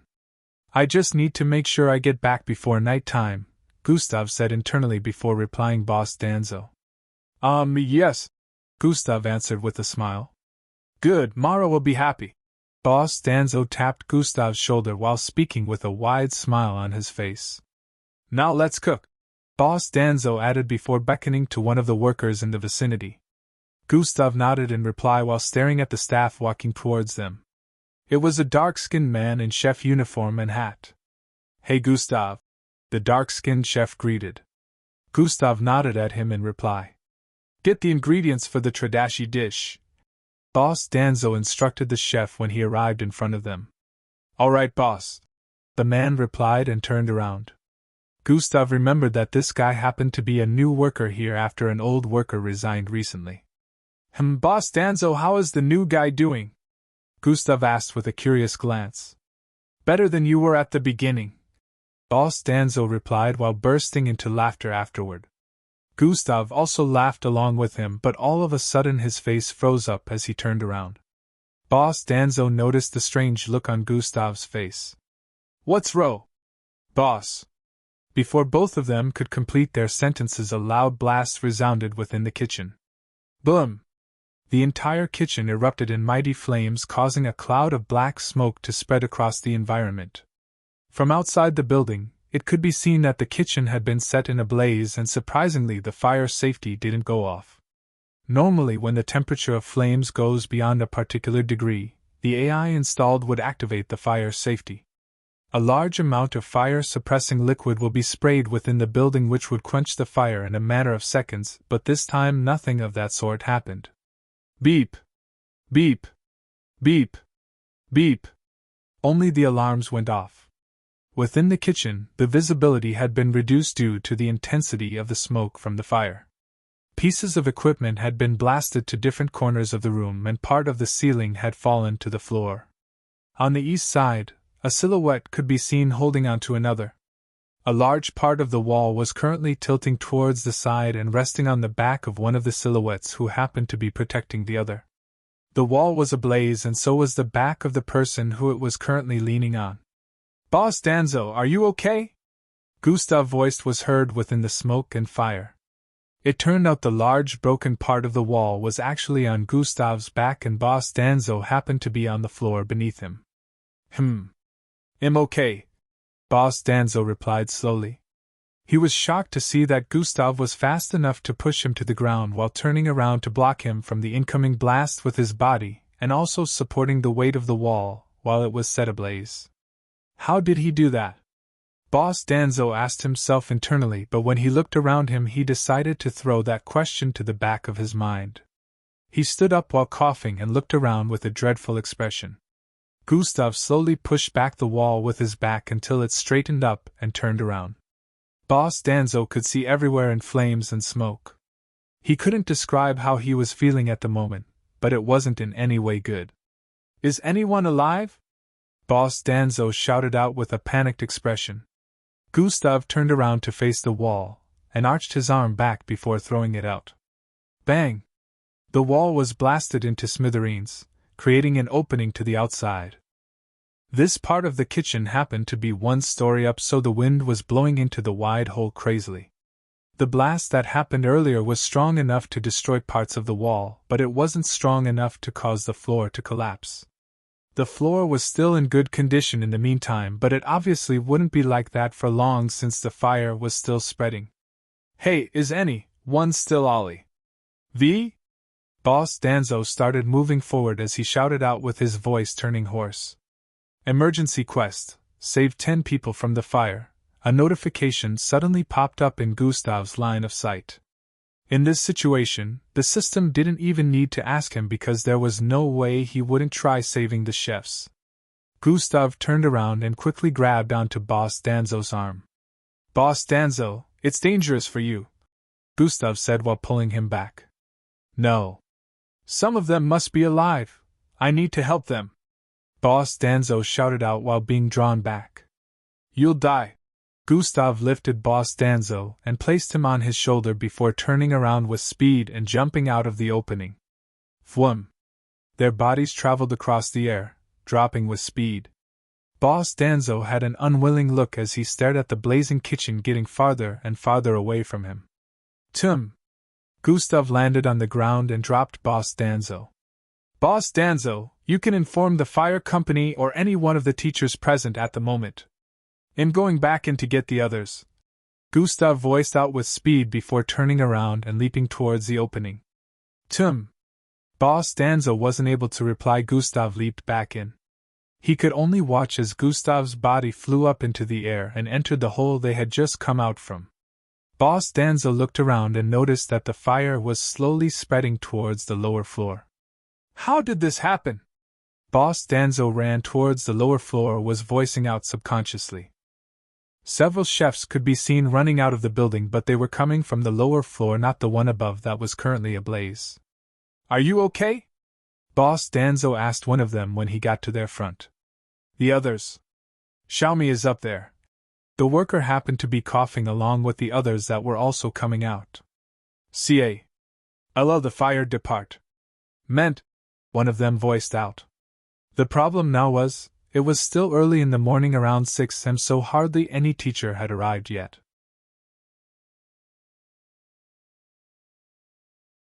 Chapter 139. All of the teachers in Echelon Academy were mixed bloods, so they would have been able to assist and save the workers faster than Gustav could, but only about 3 of them were present right now. The staff's room also happened to be far from the kitchen area, so unless they were outside the building, they wouldn't be able to see the flame. School activities normally start by 8 am, so no student could be found within the vicinity. After calling the fire department, Boss Danzo was told that they would arrive in 5 to 10 minutes, but he knew that 10 minutes was long enough for a person to be turned into ashes, so he hurried towards the staff block to inform any available teacher. Immediately after Gustav got back in, he looked around. All that could be seen were flames and burning debris positioned in different parts of the burning kitchen. Most of these burning debris and fallen parts of the ceiling blocked Gustav's path. The temperature of the room was very high, but it was nothing compared to what Gustav faced with the solar worms, so he wasn't even affected. Size manipulation has been activated. Gustav's body grew in size, becoming around 6'7" tall with broad shoulders and back. He tapped the button on his left sleeve and a mask appeared in his hand. This was the same fox-like mask that Gustav bought in the ancient market. "Only Boss Danzo knows of my strength. Let's keep it that way," Gustav said internally while putting on the mask. He also tore apart his upperwears, becoming half nude once again. Part of his clothes had been set ablaze earlier, so he decided to discard them. God Eyes has been activated.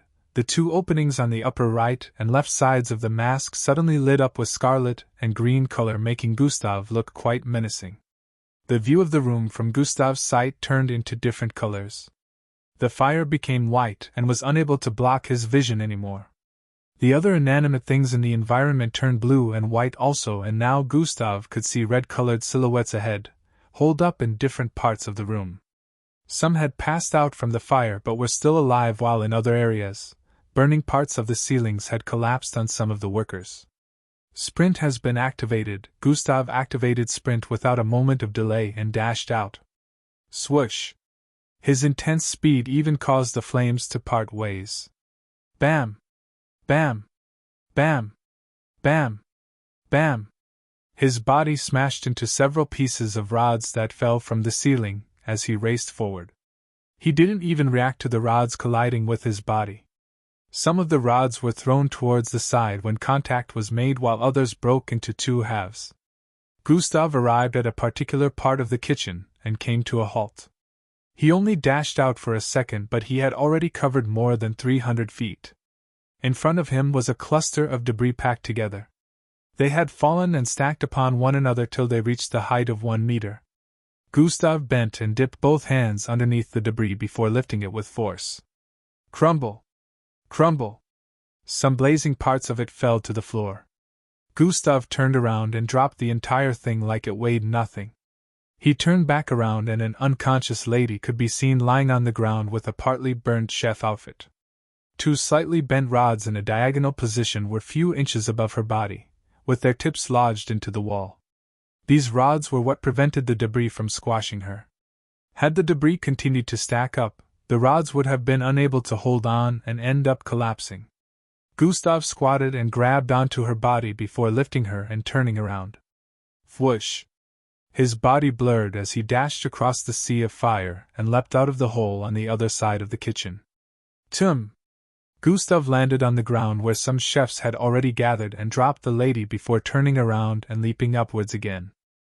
The chefs in the surroundings quickly dashed towards the unconscious lady. Dash! Yerma! Dash! Who is that masked man? Dash! Who cares? Let's help Yerma! Dash! All right. Gustav arrived back inside the burning kitchen and darted towards another corner of the room. Swoosh! He arrived in another part of the room and moved some debris to the side, revealing 2 trapped staff that happened to be boxed in by fallen walls. They were seated on the ground and were already coughing hard. Their faces had turned black and parts of their outfit were also burnt. Gustav grabbed onto the male and female chefs and put them on his shoulder quickly. Both of them had teary eyes due to the smoke, so they couldn't even see Gustav. They only felt they were being carried away, and due to their current predicament, they didn't try to resist. Gustav dashed out of the kitchen again and dropped both staff on the outside before heading back in again. He was moving faster than he ever had. Only about 1 minute had gone by and he had already saved 3 people, but he felt he wasn't fast enough, as he could already sense with his perception that some workers had been set ablaze. Due to the crackling of the fire, their screaming voices could hardly be heard. Gustav moved quickly towards another part of the room. He had to punch an entire wall that blocked his path this time. About 4 staff were holed up within this time, and he had to place 2 on his back and carry one in his left hand and the other in his right. Even with the load, Gustav's speed was only hindered slightly. He still managed to bring 4 of them out safely. They only suffered slight burn injuries. Gustav went back in after leaving them with the staff below. He didn't waste a second before leaping back into the building. This time he dashed towards the southwest corner of the kitchen and removed the obstacles on his path. He got to a part where a small hole had already been burned through the floor, making the room below visible. Gustav leaped forward a bit and landed on the other side before arriving in front of a small blockage of debris once again. Kyer! The scream coming from beyond the blockage drifted into his ears.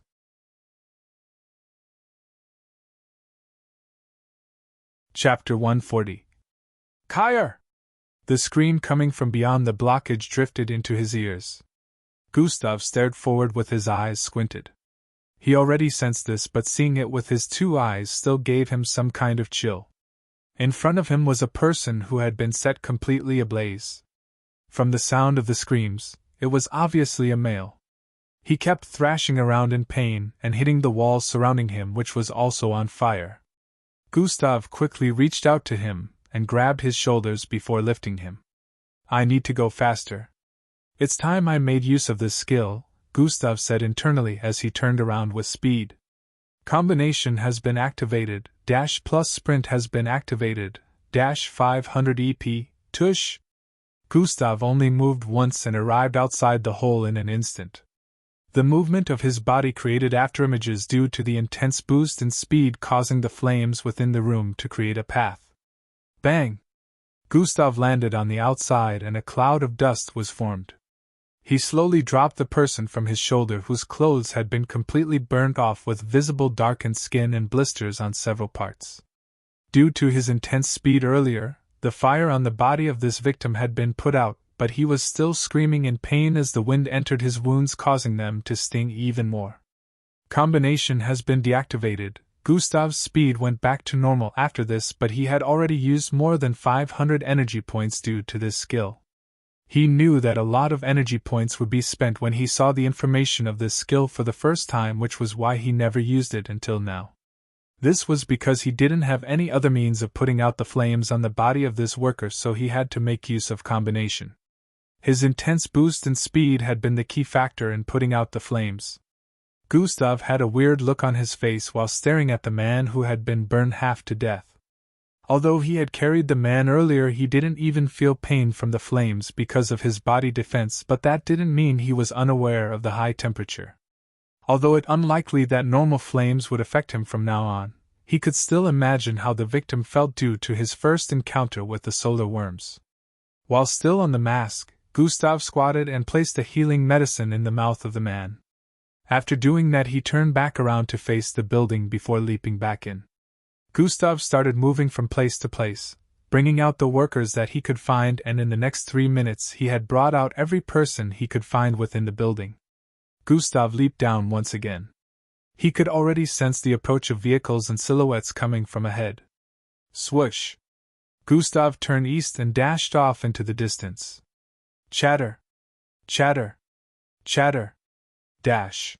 Who is that masked man? Dash! I wonder who he is also. Dash! He is so big and muscular, I bet he's a powerful mixed blood. Dash! We should just be glad that he saved so many of our colleague lives today. Even though the atmosphere was somber, the chefs couldn't help but talk about how heroic the masked man was. In less than 30 seconds, the fire department had arrived along with the 3 available teachers in the school. The fire department activated a machine that flew above the kitchen and conjured an ice-like liquid that was the size of a lake before dropping it entirely on the building. The chefs within the vicinity were asked to move away from the surroundings due to the volume of the liquid which spread to the vicinity. The fire was quenched in an instant, and the fire department began investigations to find out the cause of the incident. When Boss Danzo arrived back with the teachers, the first thing he did was ask about Gustav. I didn't see him, boss. I don't know if he got out. One of the workers replied with the same statement as many others. Boss Danzo was starting to get worried, and even some of the workers looked around for him until he was found sitting underneath a shade 300 meters from their current location. The chefs were glad he wasn't burned to death, but they wondered when he got out. They didn't suspect Gustav to be the masked man in any way because of the difference in size and strength. They had also heard rumors of Gustav in the past, so they knew he couldn't be as strong as the masked man that appeared earlier. Also, Gustav was currently shirtless while sitting under the shade of the tree, with his blonde hair having dark burns in different places. His face had soot on it, and there were signs of burns on his upper body. The workers could never forget the mighty look and bearing of the masked man, along with the red hoodie jacket he wore that somehow didn't get burned even when he was coursing through the flames repeatedly. Gustav's figure paled in comparison to that of the masked man. The workers felt he was probably saved by the masked man also. Only Boss Danzo had a different opinion from the rest of them. Are you okay, Gustav? This was Boss Danzo's first question when he arrived in front of him. I'm fine, Gustav said while nodding. His face showed tiredness and disbelief. Some of them didn't make it, he added while staring at Boss Danzo. I can. Ow. You did your best, thank you, Boss Danzo said with teary eyes. Could have done better, Gustav said with a sigh, but he decided not to beat himself up over this even though he couldn't describe his current emotions. Gustav was able to bring everyone out of the building before the fire department, and the teachers showed up, but not everyone survived.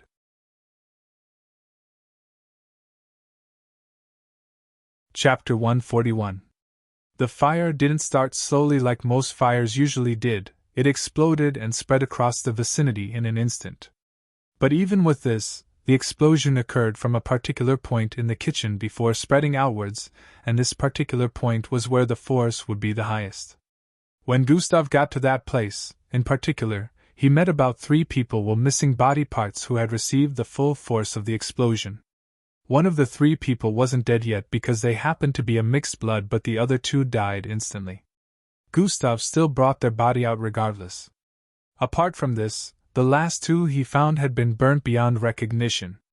Even when Gustav fed them the regeneration pill, they still died in a matter of seconds after he brought them out of the building. Gustav, it's not your fault. You really did good in there, Boss Danzo said while squatting in front of Gustav and rubbing his hair. H&M. Gustav nodded again. Boss Danzo, let's go. Before Gustav complete his sentence, Boss Danzo was called upon from behind. Boss Danzo turned around to leave because it happened to be the 3 teachers who wanted an explanation on what had happened here as they waited for the fire department to finish their investigations. Gustav sat underneath the tree with mixed feelings.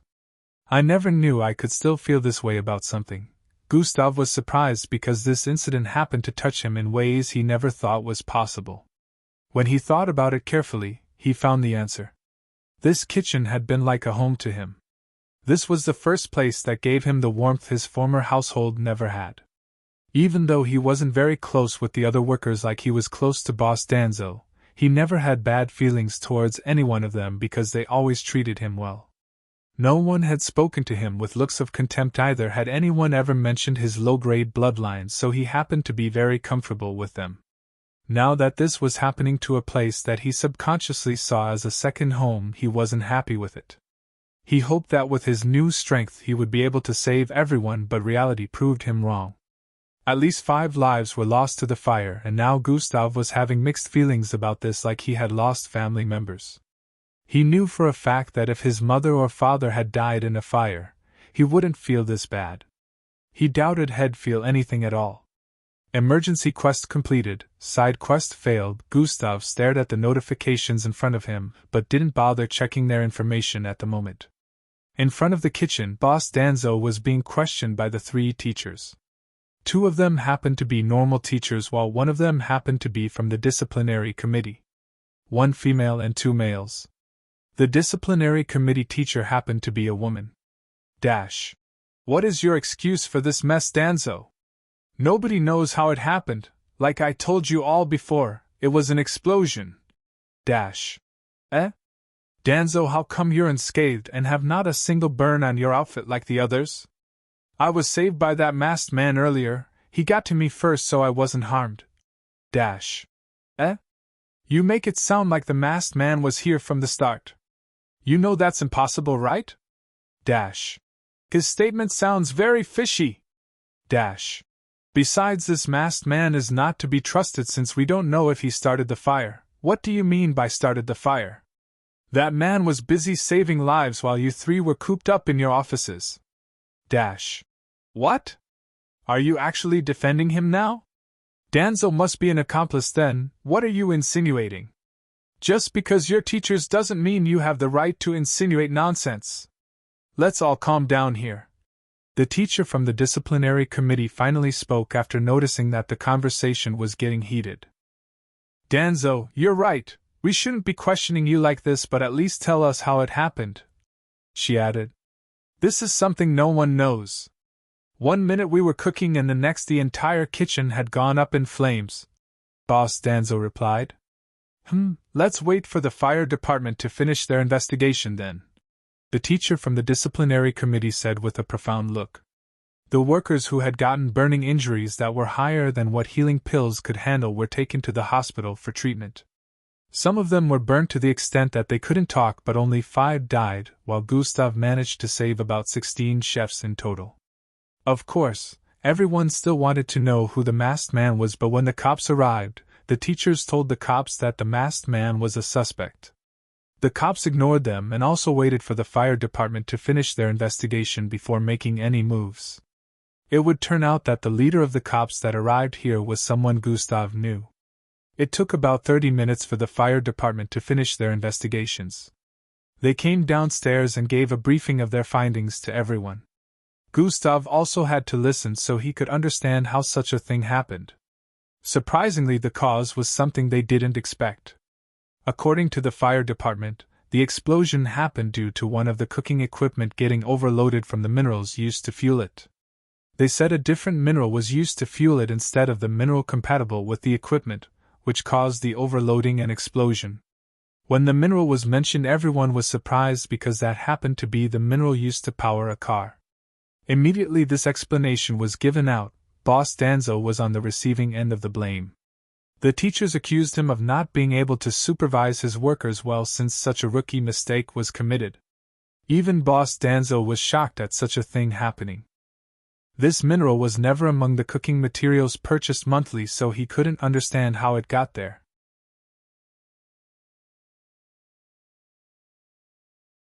Chapter 142. Boss Danzo tried to explain that the mineral wasn't included among the weekly purchases made to get the materials needed for the kitchen, but no matter how hard he tried, the three teachers debunked his claim and called him incompetent. Even the other chefs tried defending Boss Danzo, but it still didn't change anything. "Wait for the board's jurisdiction after they hear of this blunder," one of the teachers said as he left. The other two teachers later took their leave after getting a detailed report from the fire department. It turns out that the fire safety was faulty, so it failed to activate when the temperature of the fire went above the threshold. For some reason, the blast within the kitchen happened to be below the degree that would cause the fire safety to activate. Gustav felt the whole situation was kinda fishy. Why would a mineral that wasn't purchased be among the minerals within the kitchen?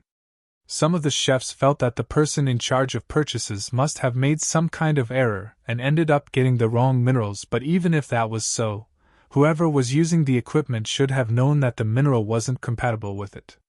Which means it shouldn't have been made use of even if it was purchased. "Boss Danzo, let's check out the equipment." Gustav walked up to where Boss Danzo was discussing with the cops and suggested. "Hey Gustav," one of the cops called out to him. "Officer Betty, good to see you again." Gustav nodded at the female officer sporting red hair and some white strands. You too," Officer Betty replied. "Isn't it a bit too early for you to be in school by now?" Officer Betty asked with a look of confusion. "He works with me," Boss Danzo chipped in. "Oh," Officer Betty was a bit surprised to hear that, but she nodded in understanding. Officer Betty happened to be the same officer that arrived with her squad after the incident with the Bloodwolf. She was also the one who helped deal with the mixed breed that attacked the neighborhood while he was away. Gustav was surprised to actually see her here and started wondering why her team would be dealing with situations here since it was pretty far from his neighborhood. It seemed as if the cops didn't have divisions or anything like that, and this surprised Gustav greatly. Might the masked man be him? It looks like he's the only one powerful enough to pull something like that off among the workers, but the description is way off, Officer Betty wondered while staring at Gustav. "Thanks for the last time," Gustav said with a grateful look. "It's nothing," Officer Betty replied with a dismissive expression. Boss Danzo and the workers around wondered what they were referring to, but since Gustav and Officer Betty didn't say more than that, they decided to suck it up. "We need to check out the equipment so we know who was making use of it," Gustav proposed with a look of suspicion. Officer Betty immediately sensed where Gustav was headed for with his suggestion. "I don't know, but if you guys are going to conduct an investigation, at the very least we need to know this," Gustav replied with a bold look. "I agree with him," Boss Danzo chimed in. He was also finding the whole situation weird with the minerals stuff. "All right then, let's go in, but you have to be careful because the floors are weak at the moment, and could cave in when we're walking on them," Officer Betty stated before turning around to start moving towards the kitchen with two cops beside her. Gustav nodded at her and told Boss Danzo to stay beside him at all times. They walked into the kitchen, though the stairs had almost been burnt down completely. Gustav activated God Eyes as they walked on the kitchen floors. He was able to know which part of the floors was weak and which parts were strong enough to hold both their weights. The cops didn't need this since they had their helmets on which scanned the environment automatically and showed them the weak spots of the floor. The entire view within the kitchen was that of destruction. Scorched floors, fallen ceiling parts, cracked and broken down walls, burnt cooking pieces of equipment, a large hole in the roof etc. The entire place reeked. The floors didn't have as many openings as expected due to being strong, but some parts were already weakened from the fire and only a little pressure would cause it to give way. Gustav and Boss Danzo moved forward for some seconds before turning towards the right to avoid a huge fallen debris from the ceiling. The place still had workers from the fire department moving around and making more investigations. They moved for a bit more till they arrived at the middle right corner of the kitchen. They stopped in front of the rectangular-shaped device that the two fire department officers happened to be inspecting at the moment. This device used to be placed against the wall, but now there was no wall beside it. Whoosh! The wind drifted in through the 7 meters wide opening. It turned out that when the device exploded, the wall beside it paid the price. The cops stopped here and turned to face Gustav and Boss Danzo. "This is the equipment responsible for this mess," Officer Betty said after taking off her helmet. Gustav also turned to face Boss Danzo before questioning. "Boss Danzo, who used to be positioned on this side of the kitchen?" he asked with a suspicious look. He had no idea about how the Boss Danzo shared the workers, so he didn't know who managed this spot. "This place is?" Boss Danzo looked around and pictured how the kitchen used to be before the incident. "This is where Marilyn used to stay," Boss Danzo said immediately he remembered. "Marilyn? She resigned some time ago, right?" Gustav asked with a look of uncertainty. "Yes, she did," Boss Danzo confirmed. "Which means this is where the new guy uses now." Gustav came to a realization. H&M. Boss Danzo nodded in affirmation. He remembered putting the new guy here after supervising his cooking for up to a week.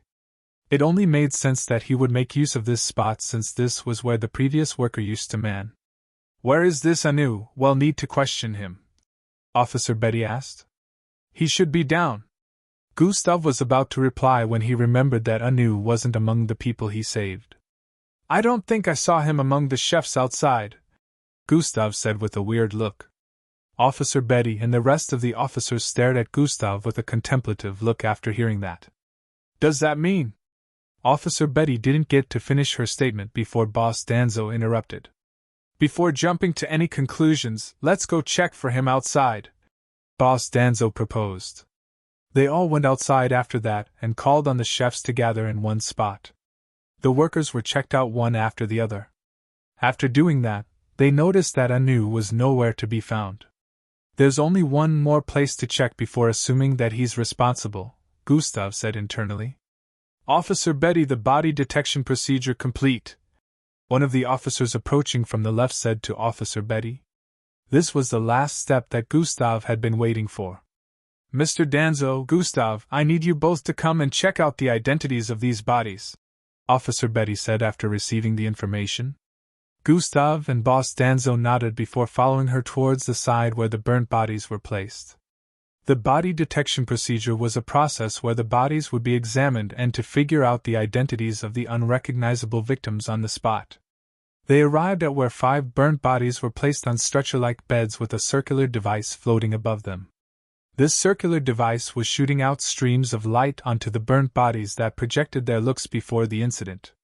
Normally these bodies were burnt beyond recognition, but when these lights hit them, the bodies became fresh once and right before Boss Danzo's and Gustav's eyes were recognizable corpses.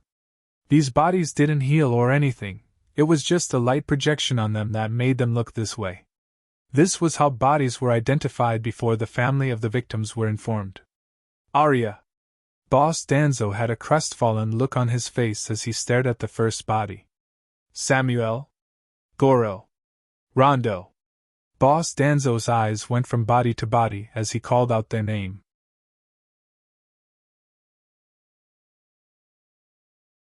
Chapter 143. Trails of tears could already be seen on his face. The last body happened to be the first one Gustav spotted. "Anu," Gustav and Boss Danzo voiced out at the same time while staring at the dark-skinned male whose eyes were currently shut. Officer Betty and the others heard that and immediately figured that this must have been the person in charge of that particular equipment that blew up. "I guess this confirms that it wasn't a sabotage," Officer Betty said. Gustav couldn't argue with that. At this point, it was obvious that this was just a rookie mistake. Still, Gustav couldn't get rid of the feeling that this was planned somehow. How the mineral found its way into their supplies was still unexplained, but at this moment Gustav was sure his credibility would be lacking, so he didn't try to bring that up. As far as the officers were concerned, there was a mistake in the buying of supplies, and the rookie had no idea that the machine wasn't compatible with this mineral, which eventually led to this incident. Boss Danzo already explained that Anu was a rookie to them beforehand, so they thought out the entire scenario. Also, one of the dead workers happened to be the one in charge of supplies, so there was no way to question her. "Officers, please call their families and inform them," Boss Danzo said with a crestfallen look. The officers nodded in response.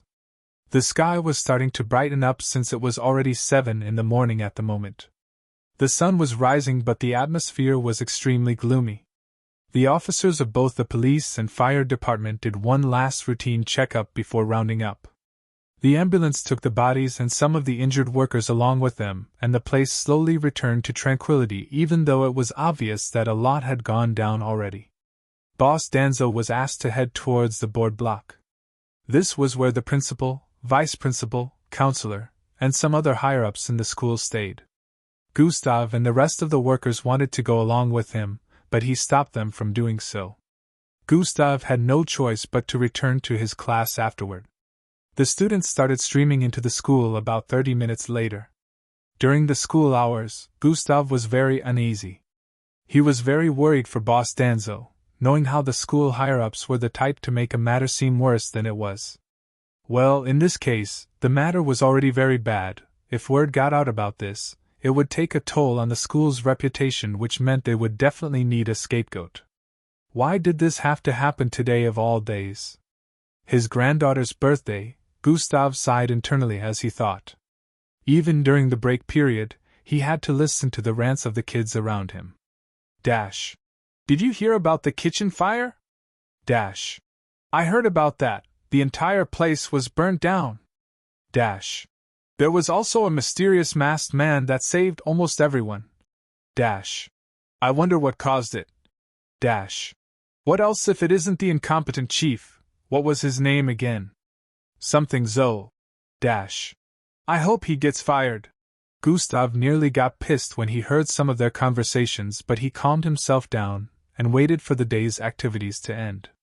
After the day ended, Gustav walked out of his classroom and started heading towards Miss Amy's office immediately. "Hey, Gustav!" He heard someone call to him from behind while walking on the path that led to Miss Amy's office. He turned around and noticed that it was an average-height male student. Gustav exclaimed with a low tone. "An old man asked me to pass this to you." The boy handed a folded sheet of paper to Gustav. Gustav was surprised, but he still collected the paper. The male student turned around and left after giving the paper to Gustav. Gustav opened it and noticed a handwritten message inside. Paper was hardly used these days, so he was surprised to actually receive a message instead of the usual device-to-device messages. Address: 21 Astery Block, Durkin Industrial Area. Starts at 4, don't be late. Danzo. Gustav read the message with a bewildered expression. Boss Danzo's message is so well written. Gustav liked the handwriting, which wasn't so much of an item these days. He also knew how to write, as it was a basic thing that was taught to them at a young age, but along the line, lots of people forget how to write because these days it wasn't necessary to do so. In classes, they had information storing lenses that recorded the teachings in the classroom so they could be replayed at any time. Of course, Gustav never had one of these in the past. He always had to learn everything by seeing the teachings once without being able to store them anywhere except for his brain. Looks like the party is still holding, Gustav said internally and turned around. He wasn't having training with Miss Amy today, but he still wanted to visit her office because of Boss Danzo, but now that he saw this message, he changed his mind. Gustav turned around and headed out of the school. 20 minutes later he arrived in a neighborhood that had different sizes of houses. Unlike somewhere the sizes of all houses are similar, this one was quite versatile. Gustav walked towards a house at the end of the street. This house was a duplex that was shaped to look like two plates covering each other. Gustav was surprised that this house happened to be the one in the letter Boss Danzo sent him. Boss Danzo's house is more refined than I expected, Gustav said internally while chuckling. It was obvious that it was built to look like the shape of two plates. Gustav, a short and stout middle-aged looking man dressed in a casual outfit, called out to Gustav from ahead. Boss Danzo, Gustav voiced out as he arrived in front of the man. Both of them exchanged pleasantries again before Boss Danzo led Gustav in as they discussed. Boss Danzo, are you okay? Gustav asked as they ascended the elevator. I'm fine, Boss Danzo answered with a smile. He was smiling, but Gustav could tell that the smile was just a cover-up for the way he was feeling deep inside. Don't mention what happened in school today to my granddaughter, Boss Danzo said with a pleading look. Sure, but Boss Danzo, what happened today with the board? Gustav decided to ask. Nothing much, just some questions asked and how they're going to decide on what steps to take about the kitchen soon, Boss Danzo replied with a dismissive expression. Gustav still wanted to ask more, but they already arrived up. Immediately they walked a few steps forward along the corridor. They arrived in the living room. Oh, it's someone's birthday. I'm giving you a fountain of my love. I want you to be full of joy. I've left some of the mud. Classical music drifted into Gustav's ears as they walked into the living room. Chatter, chatter. Low chattering voices could also be heard as they walked in. About 15 people could be seen within the room discussing with one another. They were holding on to glasses with drinks in them as they laughed and discussed. Their faces were full of smiles as they stared at Gustav and Boss Danzo approaching. Dash. You're back. Dash. Oh, is that the young man you were referring to? Dash. Welcome. Several of them voiced out at Boss Danzo and Gustav. Gustav exchanged pleasantries with them and started checking out the place. The living room was larger than his by at least 4 times, and the materials used to decorate them were unique. Golden-colored sofas, a projection on the southeast side that displayed Boss Danzo and a girl that looked no older than 5 years. Beautiful artistry that depicted the art of cooking on the walls. There were different kinds of dishes, along with different imagery of chefs cooking. It was obvious that Boss Danzo was affiliated with food in some kind of way once you see the interior look of the house. Gustav will be back, I need to check on the kitchen, Boss Danzo said and started walking towards the second corridor on the east side. Can I join you? Gustav asked politely. No, you don't have to worry, just make yourself feel at home, Boss Danzo replied before he continued walking forward. Just as Gustav was about to say something, someone called out to him from being. Are you Gustav? He heard a small, cute feminine voice turned around. It was a beautiful and slim girl with an oval face shape. She wore a fancy pink gown sporting dark red hair and blue pop socks. Her eyes looked extremely lively, and she seemed overjoyed to see Gustav. Gustav didn't need to be told before he knew that she was the celebrant. Yes, I am, Gustav replied with a slight smile.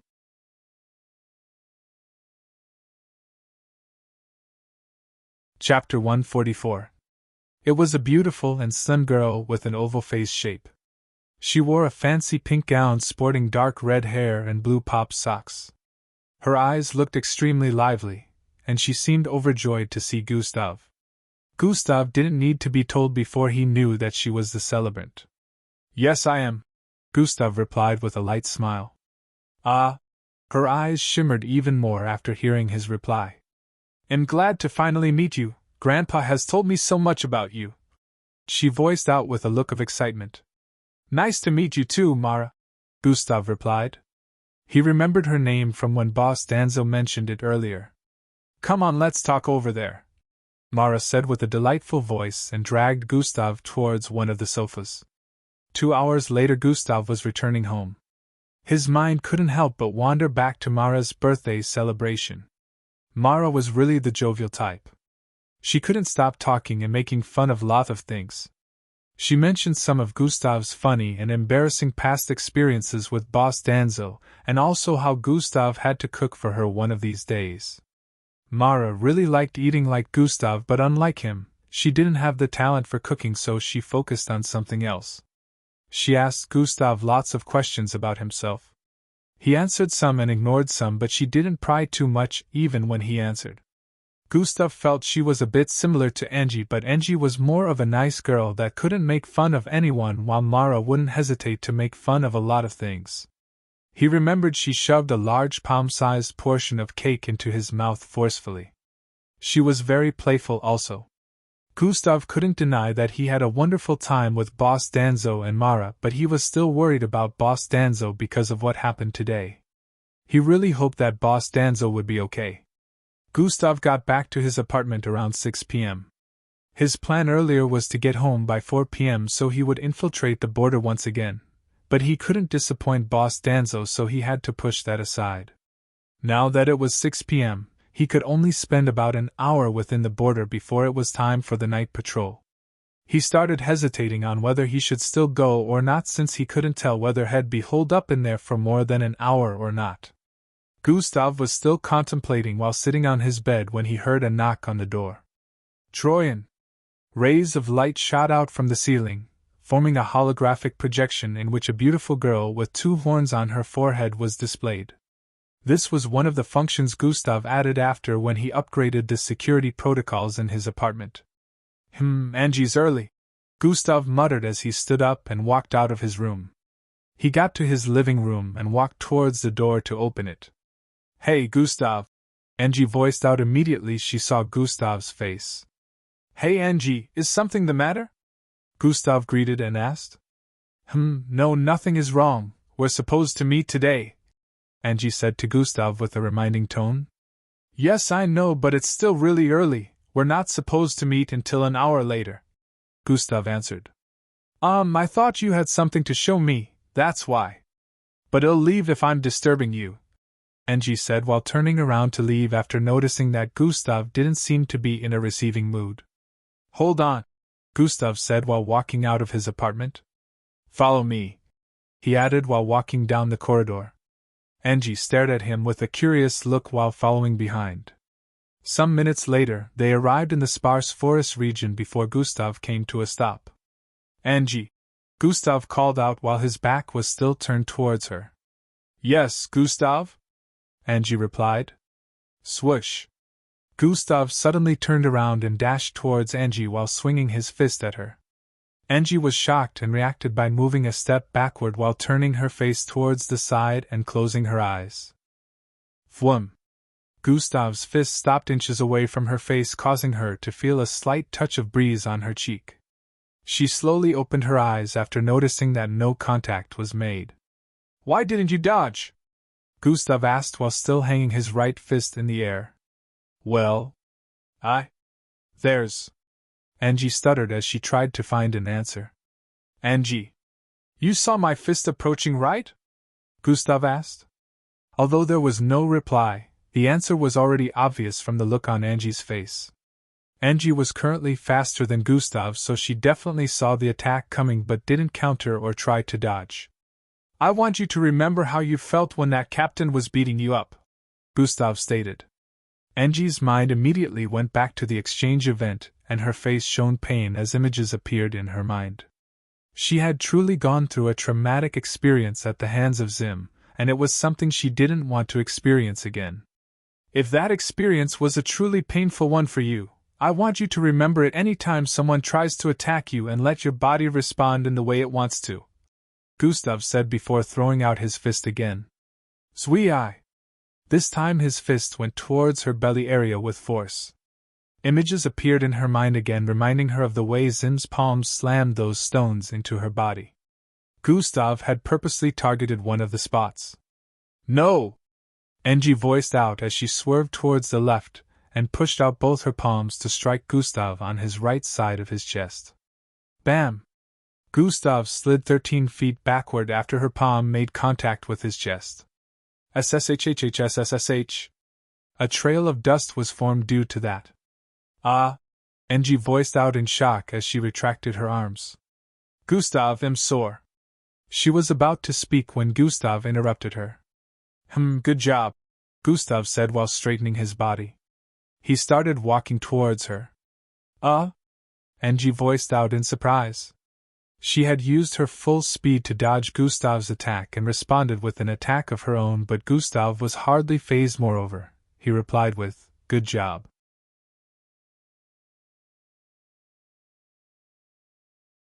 Chapter 145. She didn't even use this much strength when dealing with the opponents in the exchange event because she didn't control her strength this time. All she thought about was trying to prevent what had happened to her the last time, so it was more of a subconscious action. That's it.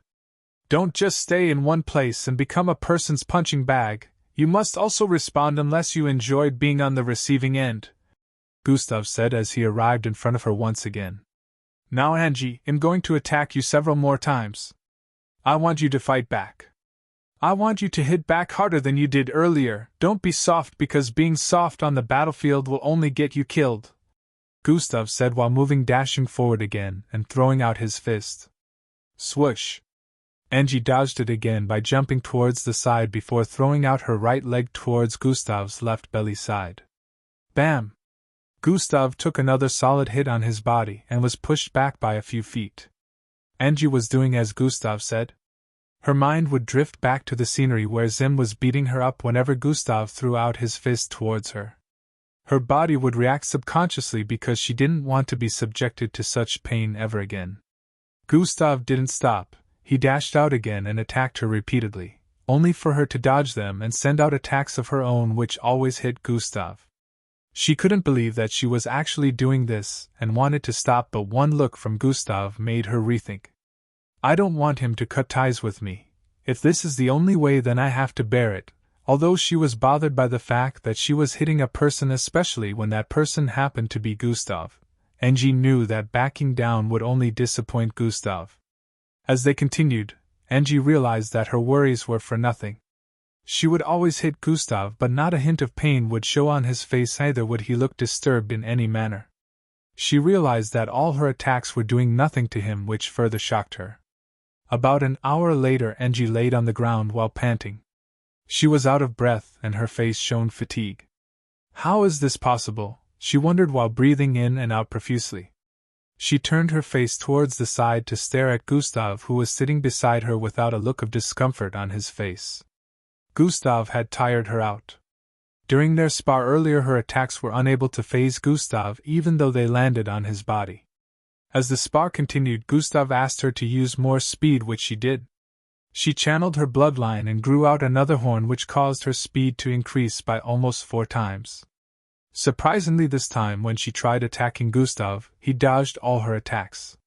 This came as a surprise to her, since her previous attacks where she was moving with a slower speed had been connecting.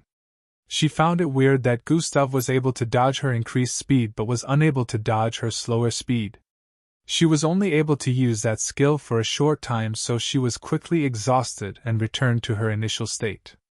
Throughout, when form was activated, she was unable to touch Gustav even once. What Angie didn't know was, when the first engagement began, Gustav had been purposely letting her make contact with him. He planned to make Angie get used to the feeling of hitting a human body, so when it was time for her to truly go against an enemy in the future, it would feel natural to her. Angie was faster than him, but thanks to perception, Gustav was able to see and predict the movement of people or things around him unless the gap in speed was astronomical. He knew her attacks wouldn't harm him, and also knew she would force herself to stop if she felt was harming him. The latter happened to be something Gustav could do nothing about, since they both knew he wasn't an enemy, so Gustav just decided to focus on her getting used to hitting a person for now. When he asked her to use her highest speed, Gustav also made use of sprint, so even though he wasn't as quick as she was, it was just like when both of them were making use of their normal speed. With that high amount of speed, Gustav tested if she would be reluctant with attacking, but to his astonishment she still attacked him with vigor, just like he was aiming for. Another reason why he dodged was, he would have taken damage had she managed to touch him while in that state. After she exhausted her energy, they both decided to take a break, and this time I thought I would get him to reveal it, but I still don't know what his bloodline power is. Maybe I should just ask him. Angie stared at Gustav's face with a contemplative expression. Gustav was thinking about something while staring into the distance, so it was unknown whether he noticed Angie staring at him or not. Looks like I will have to make my visit by midnight after the neighborhood observation, Gustav pondered with a solemn gaze. Another all-nighter for me then. Maybe this time I can manage to complete a goal. Gustav! He heard his name being called from the side and turned towards his left to stare at Angie. What is it, Angie? You've regained your energy already? Gustav asked with a look of disbelief as he stared at Angie. No, that's not it, she replied. What's up then? During the duel, that was you that appeared as Falco to save me, right? I want to know what your bloodline ability is, Angie asked with a look of uncertainty while staring at Gustav. I heard them saying you're only F grade. It doesn't matter to me if you are, but I've never seen an F grade as strong as you are. Please tell me about your bloodline, Angie added with a pleading look.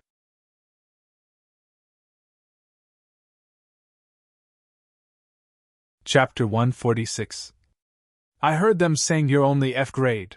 It doesn't matter to me if you are, but I've never seen an F grade as strong as you are.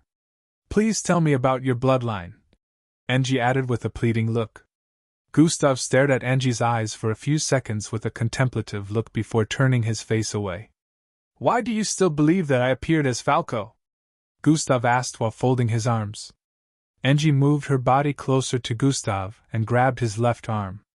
Gustav was intrigued by her action, but she wasn't done. I never told anyone, but I have a crazy sense of smell, Angie said before raising Gustav's arm and placing it close to her face. Sniff. Sniff. She sniffed twice before she continued speaking. So long as anyone has moved as close as 2 feet to me, their scent is one that I won't be able to forget for a long time. You have the same scent as the person who carried me out of the battle ring. You can't tell me that's a coincidence, Angie stated, white with an assured expression. Gustav stared at her with a disbelieving expression. Is she an animal or something? How come I didn't notice that she was sensitive to smell and also able to master another person's scent? He had 1,000 ways of telling her off, but no matter what explanation he gave at the moment, she would keep suspecting him because of the scent. The shape-shifting doesn't include body scent? Gustav held his chin as he wondered. This might be a problem since people who have like Angie hidden smell ability might be able to uncover me in the future. It's good that Angie is the one who figured it out this time. If it was another person, it would be a problem.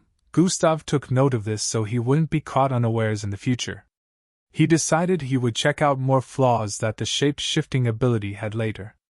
I guess this must be because of the levels. Maybe when I max out the levels in the future, shape-shifting will become almost flawless. Gustav's thoughts ran deep due to this blunder, and he had nearly forgotten Angie was still waiting for an answer. Please tell me, does your bloodline have to do with transformation? Angie's voice brought him back to reality. Gustav wasn't surprised by her deduction this time. Anybody with a brain would be able to tell that his bloodline had to do with transformation once they figured out that he was pretending to be Falco the other time. Well, it doesn't seem like there will be any harm in telling her about my original bloodline, Gustav said internally as he came to a decision. Angie was still staring at him when she noticed his skin changing color. It went from being white to being dark, then from dark to pale white and some other different colors. Angie had her mouth wide open in shock. Initially I could only change my hair color. Gustav started speaking while his hair turned into different colors. But now my bloodline has improved after reaching the Zulu rank, so now I can do this. Gustav's body slowly transformed into a copy of Angie's. Angie's eyes widened even more. It's like staring in a mirror, she muttered subconsciously while staring at the horns on his forehead. She couldn't find any difference between her looks and his current appearance except for the clothes that Gustav was wearing. Gustav slowly transformed back into his original self, and both of them stared at each other for several seconds. I've never seen someone such a unique bloodline ability, Angie said with a look of astonishment. You can become anyone, you can infiltrate anywhere without anyone realizing, Angie added. Well, you didn't get fooled, and there are places that have advanced security that will immediately expose my disguise so it's not flawless, Gustav stated. True, but it's still very fascinating, Angie said with a smile. But that doesn't explain his insane strength, and how he's able to receive my attacks without taking damage, Angie said internally while staring at Gustav. Are you truly F-grade? Angie asked with a look of disbelief. Well, that was the result of the bloodline exams I had when I was 6 years old, Gustav replied while shrugging his shoulders. How can that be F-grade? Angie still doubted that Gustav was F-grade. Are both your birth parents mixed bloods? Angie asked with a look of curiosity. Yes, they're mixed bloods too, Gustav answered with a glance. He wondered where Angie was driving with this. What about your grandparents? She asked once again. I never met them, but I remember my birth parents spoke of them in my childhood days. Yes, they were also mixed bloods, Gustav answered once again. Did you ever do a re-examination? Angie asked. No, I've never done a re-examination since there's no point to it. Bloodline grades don't ever change unless you have enough money and connections to access the bed, Gustav replied with a dismissive look. You should do a re-examination, Angie advised. Why? Gustav asked. You know about the theory where the combination of two mixed bloods creates offsprings with special bloodlines? Angie asked. Yes, I've heard of that, but isn't my F-grade bloodline proof that this theory isn't always right? Gustav stated with a contemplative look. True, but remember my parents are scientists. They have gotten cases where mixed bloods who have parents and grandparents who are also mixed bloods had their grade increased due to late blooming or something like that. There was a term they called it. I can't remember. Angie had eyebrows furrowed while speaking. Either way, what I'm trying to say is, although it's only a 0.0003% chance, there is a possibility that a mixed blood with parents and grandparents of mixed blood's origins might have their grade increased later when they reach an older age, Angie stated. Gustav never knew that such a thing was actually possible in the first place. After hearing what Angie said, he thought, if this is true, there's a chance that I might be able to use this to my advantage in the future.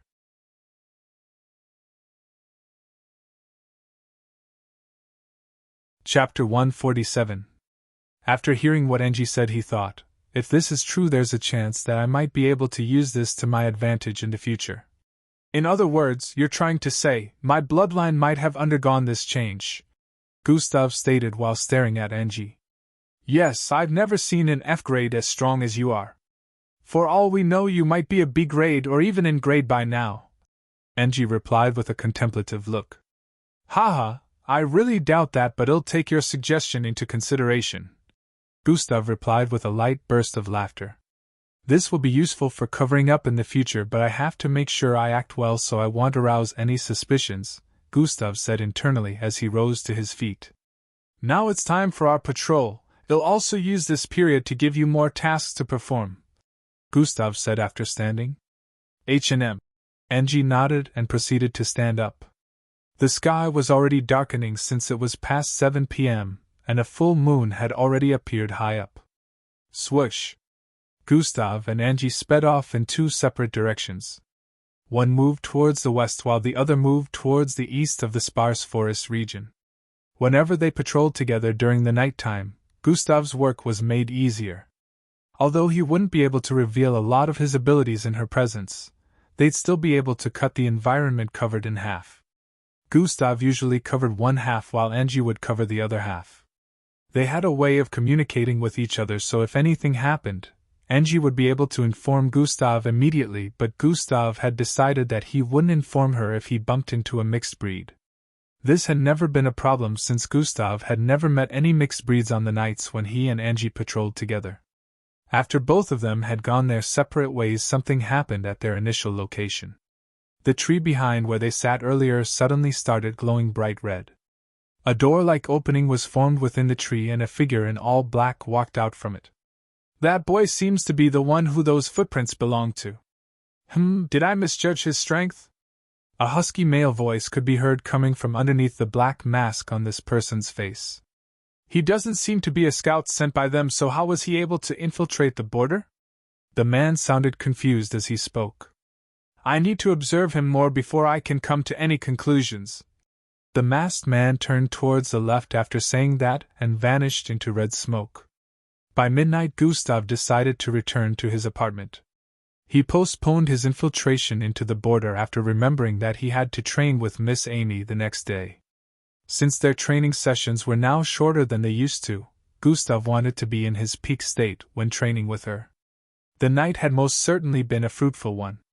He killed a mixed breed a day before, so he and Angie didn't have to fight any mixed breeds tonight. Instead, he used it to train Angie even more. He noticed that Angie really had a lot of fighting potential. Her body was flexible, and if she put power into her attack along with speed, it was enough to cause severe damage to Zulu-ranked mixed bloods. She was not in any way weak. Her personality was the only thing holding her back. Now that he was getting her to unwind little by little, he believed that Angie truly had the potential to be really powerful in the future. After taking a shower, Gustav sat on his bed and today's event flowed into his mind again. A big frown appeared on his face as images of the kitchen explosion streamed through his mind. The feeling of distraught came back to him as he remembered the death of 5 of his colleagues within the fire. Who would plan such a thing, and why? Gustav pondered internally but couldn't find an answer as to how the mineral found its way into the kitchen. The staffs were all lovely, and the only person he suspected was the new guy, but the new guy also died. Even the person who was in charge of the kitchen purchases died within the explosion. The rest were old staff, and since none of them plotted such a thing in the past, why would they need to now? Gustav felt really powerless thinking about this, and it made him recall his days of being bullied.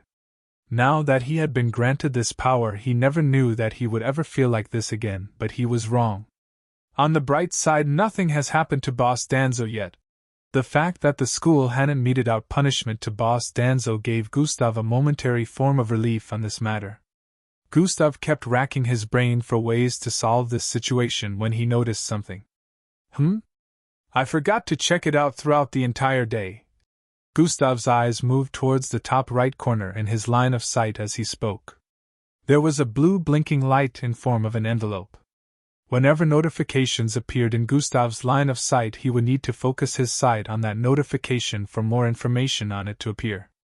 If he didn't do that, the notification will end up disappearing after a few minutes and entered a kind of message box on the top right corner. Whenever he wanted to, he could decide to open it up and check on the information regarding that notification. Gustav's eyes focused on the blinking box for a few seconds before the notifications popped up in his line of sight again. Emergency quest completed, side quest failed. He remembered receiving a notification for failing a side quest also. He already had an idea of what the side quest was. Emergency quest completed, information. Save 10 people from the kitchen fire, rewards, plus 100,000 EXP, new skill unlocked, fire resistance, plus 5 points defense, side quest failed, information, save everyone from the kitchen fire, punishment, none.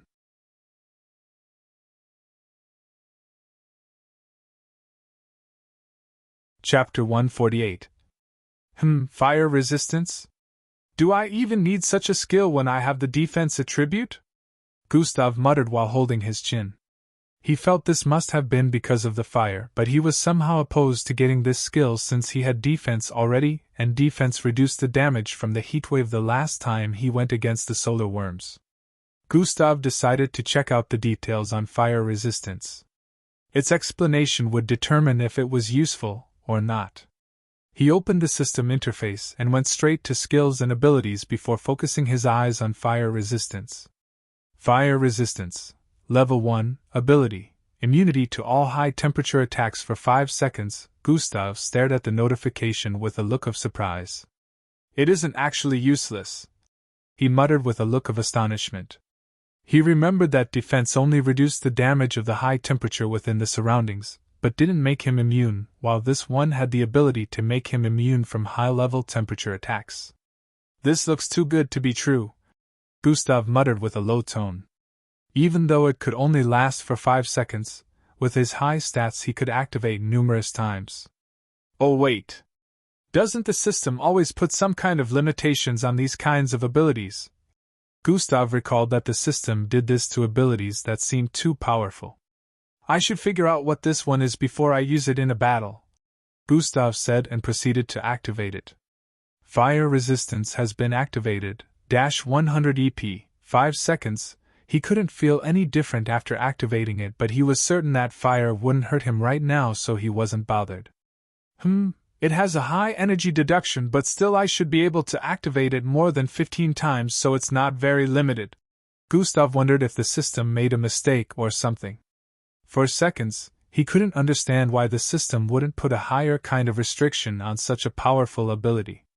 3 seconds. Once the timer had finished counting down, he understood why.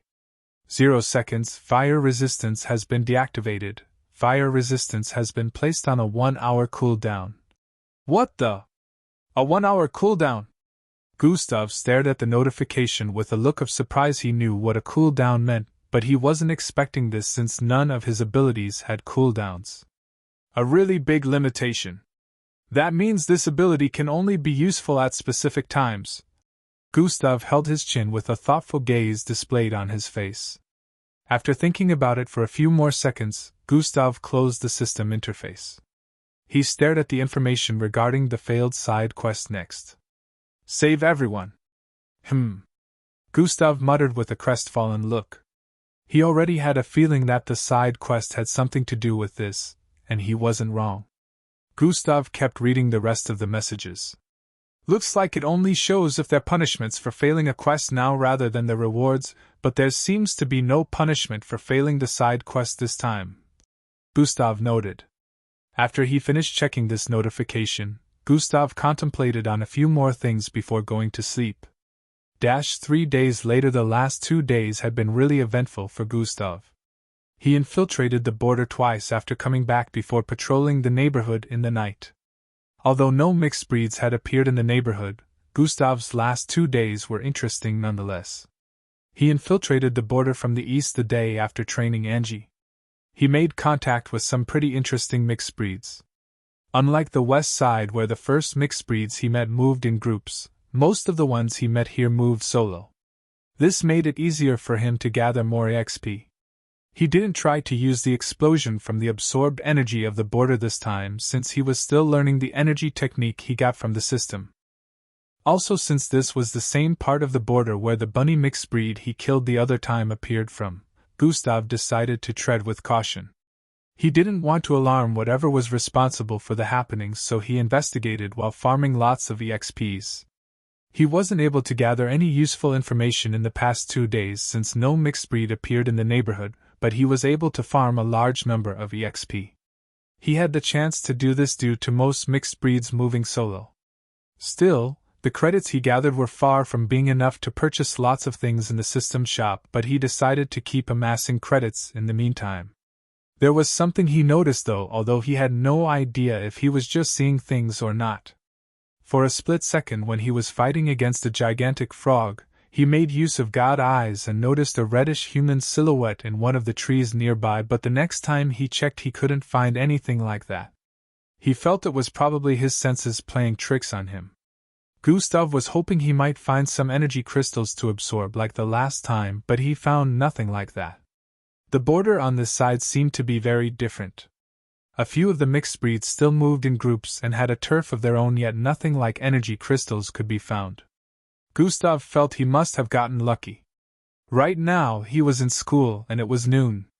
He was contemplating about which part on the map he should visit next after infiltrating the border once again today.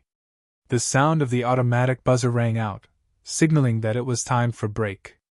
The students walked out of their classes and headed towards the cafeteria. Gustav also headed out. Ever since the incident 3 days ago, the school had to call in a new set of chefs that prepared food on the go. These were the kind of chefs that traveled about in their vehicles, cooked within, and sold food, but these types were reliable. They had been selling food in the cafeteria, while the old chefs were now on some kind of probation. Gustav! A female voice called out to him when he was about to enter the cafeteria.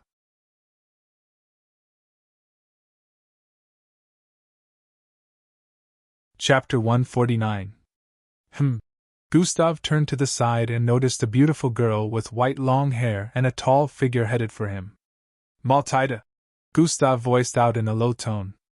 I'm also heading in, let's go together, Maltida said as she arrived in front of Gustav. Gustav took another weird glance at her before proceeding to walk into the cafeteria. They entered together and walked side by side, causing the students within the cafeteria to stare at them with surprised looks. Hey, isn't that Maltida, or are my eyes deceiving me? She's the one. Then what is she and Gustav doing together? I must be dreaming. They look so comfortable walking together. How is this even possible? Why would she move with someone like him? Have you forgotten that he became more popular after winning the exchange of knowledge event for the school? Still, even with that, we all know that a mixed blood like him doesn't have a future, so it makes no sense that Maltida will keep moving with him. The students discussed among themselves as Maltida and Gustav walked towards the stairs. They climbed up to the second floor, which happened to be less rowdy than the lower one, but immediately the students within this floor saw Gustav and Maltida moving together. The environment became noisy.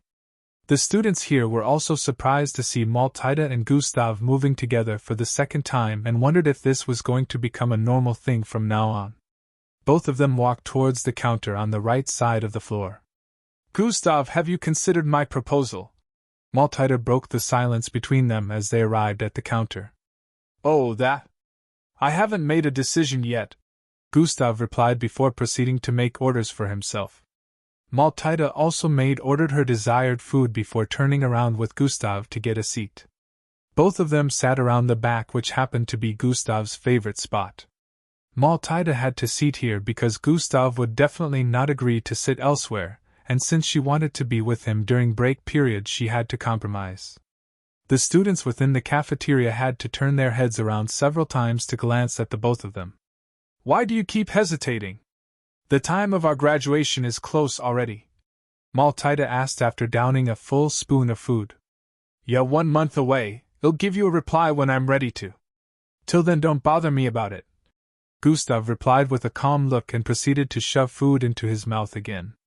Maltida stared at Gustav's face with a confounded expression as he gobbled down his food gracefully. Why doesn't he agree to my proposal? Does he have someone else to rely on within the camp? He shouldn't be thinking of turning me down or even taking this long to respond. He should have jumped at it right away. I can't see through him at all. I have no idea what he's thinking. A low sigh escaped Maltida's mouth as she reluctantly continued eating. She was starting to get desperate due to the attitude Gustav was giving her. They ate for a few minutes without another word exchanged between them. After the meal, Gustav was about to stand up when Maltida placed her palm on his. I heard about the fire. Are you okay? Maltida asked with a look of concern. Gustav gazed at her with a contemplative expression for a few seconds before replying. I'm fine, thanks for asking, he said while withdrawing his hand from her grip. He was about to turn around and leave when Maltida spoke again. You never exchanged device contact with me. How will I be able to communicate with you in the future after graduation? Maltida asked. We might not need to contact each other, Gustav replied before turning around. Maltida stared at his back with a look of conflict as he walked away. Gustav got outside the cafeteria. Someone called out to him again. Gustav! It was a familiar voice. Gustav stared at the path ahead and walked towards the person. Boss Danzo! He voiced out as he arrived in front of the short and stout middle-aged-looking man. After the school activities for the day ended, Gustav headed towards Miss Amy's office. He got to the door and was about to knock when it opened up on its own. Come in! A firm feminine voice was heard from within. From the wide-open doorway, Miss Amy could already be seen seating on her couch, which was placed against the wall in an elegant position. She crossed her leg and held a book in her left hand and a glass cup of tea in her right. Dressed in a purple tight-fitted shirt and a dark red skirt, Miss Amy looked elegant as usual. Gustav walked towards Miss Amy and stood in front of her. Miss Amy, Gustav muttered with a low tone. I need your he. Before he could complete his sentence, Miss Amy cut him short. He was fired, I know about it already. Miss Amy muttered with her eyes still on the pages of the book she was reading. Miss Amy interrupted him before he could get to say anything again. The answer is no, she voiced out before casually taking another sip from the glass cup she was holding onto. She didn't even let me ask before turning me down. Gustav's face squeezed up as he thought internally, but he immediately calmed down after remembering that Miss Amy was always like this normally. Why? Gustav asked with a calm look. Because I don't want to get involved, Miss Amy replied while her eyes were still focused on the book she was reading. Miss Amy, please. I can't just let him get fired for unjustifiable reasons, Gustav said with a crestfallen look. My decision is final. I will not get involved, Miss Amy replied once again. They'll be happy to indulge you if you want to train, but something like this is none of my business. I don't go out of my way to help everyone. Miss Amy sounded like her cold and usual self when she was teaching in class at this moment, which really surprised Gustav.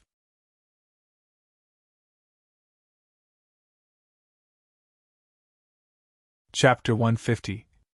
Gustav looked down as his mind was plagued with inexplicable feelings. From the start of their conversation till the end she didn't look up even once. It's fine, I guess. I and Miss Amy are just going through a kind of partnership after all. I'll have to give something back to her in return for what she did for me, in the future. Gustav turned around as he thought of this and started walking towards the entrance. I'm leaving, Miss Amy, Gustav voiced out as he walked out of her office. Few seconds after Gustav was gone, Miss Amy lowered her arm and placed the book she was reading on her lap. She turned to face the door while sighing. He can't keep relying on me for everything or he'll never grow beyond having the capacity to handle only kids, Miss Amy said internally. I know he's not going to let go of this until he finds an answer. Still, it will be a good development for him to handle such a thing himself. Her initial emotionless face now shone worry. She couldn't help but feel bad about the way she turned him down even though she had her reasons for doing so.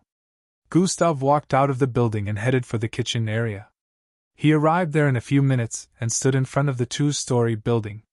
It had undergone reconstruction in the past 3 days and was now back to its initial state before the fire. Even though it had been rebuilt, it was currently empty.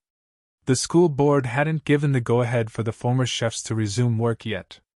Gustav remembered all the good and lively times he had spent within the kitchen, with Boss Danzo and the others. He couldn't come to terms with the fact that it had ended.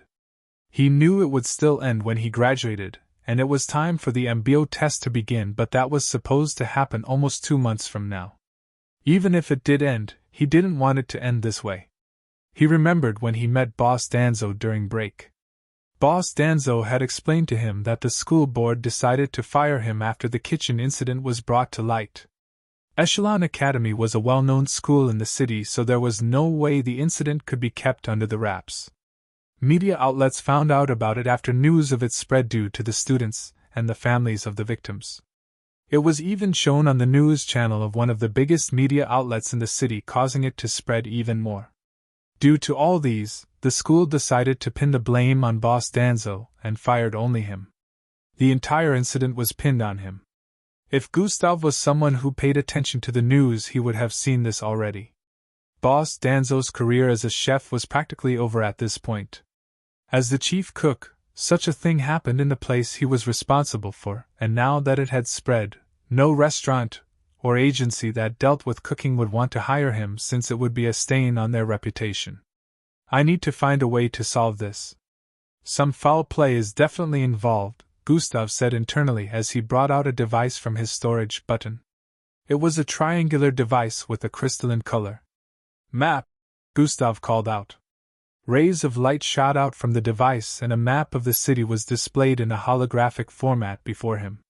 Lots of different places were shown on the map with red, blue, and black dots. Pinpoint Falcon's Block, Gustav said once again. The large map suddenly narrowed down on a particular location, causing it to expand. I'll visit Mr. Fadro first then, Gustav decided and started walking towards the school gate. 3 hours later Gustav had arrived back in his apartment. He sat on his bed with a look of contemplation.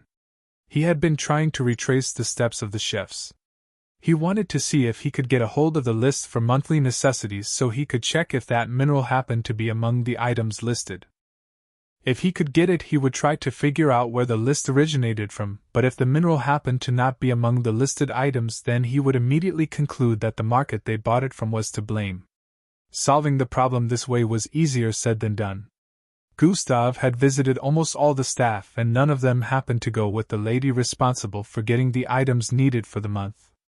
It was a seemingly fruitless means of finding out the person responsible, so Gustav was trying to think of another method of finding out who was responsible. Gustav remembered a part of his conversation with Boss Danzo. "Does someone hold a grudge against you, Boss Danzo?" Grudge? My boy, so long as you live in this world, no matter how good of a character you have, people will always hold grudges against you. I don't focus on people holding grudges against me, so I can't tell if one or two people have ominous intentions, that's. Gustav was speechless for a few moments before he spoke again. "Boss Danzo, I understand what you mean, but right now you have to think. Has there been anyone who showed a visible dislike or some kind of sign that they're not in support of an action you took?" I'm not sure. Boss Danzo had a contemplative expression as he thought hard. After a few seconds, his face shone an expression of realization. I don't know if this is valid, but.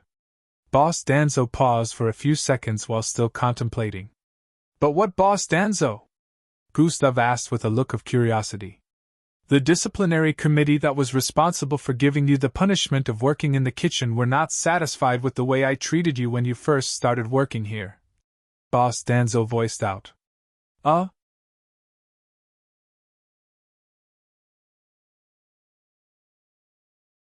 Chapter 151. The disciplinary committee responsible for giving you the punishment of working in the kitchen were not satisfied with the way I treated you when you first started working here. Boss Danzo voiced out. Gustav was a bit surprised to hear this. Even though they showed disgust towards him due to his bloodline, that shouldn't be a reason for them to go this far, right? People died, and Gustav felt it made no sense for them to this far for something that minor. "Boss Danzo, what made you feel this way?" Gustav asked after hearing that.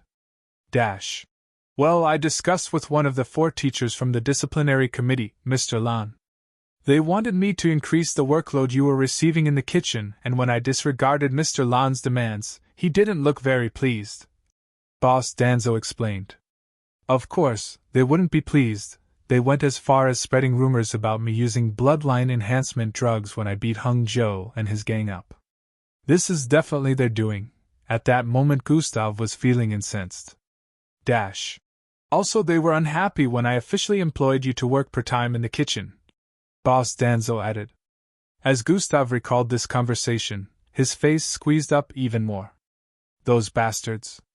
5 people are dead because of you all. Since the initial investigations brought him no answers, he decided to use another means of approach, but he had to wait till tomorrow to do that.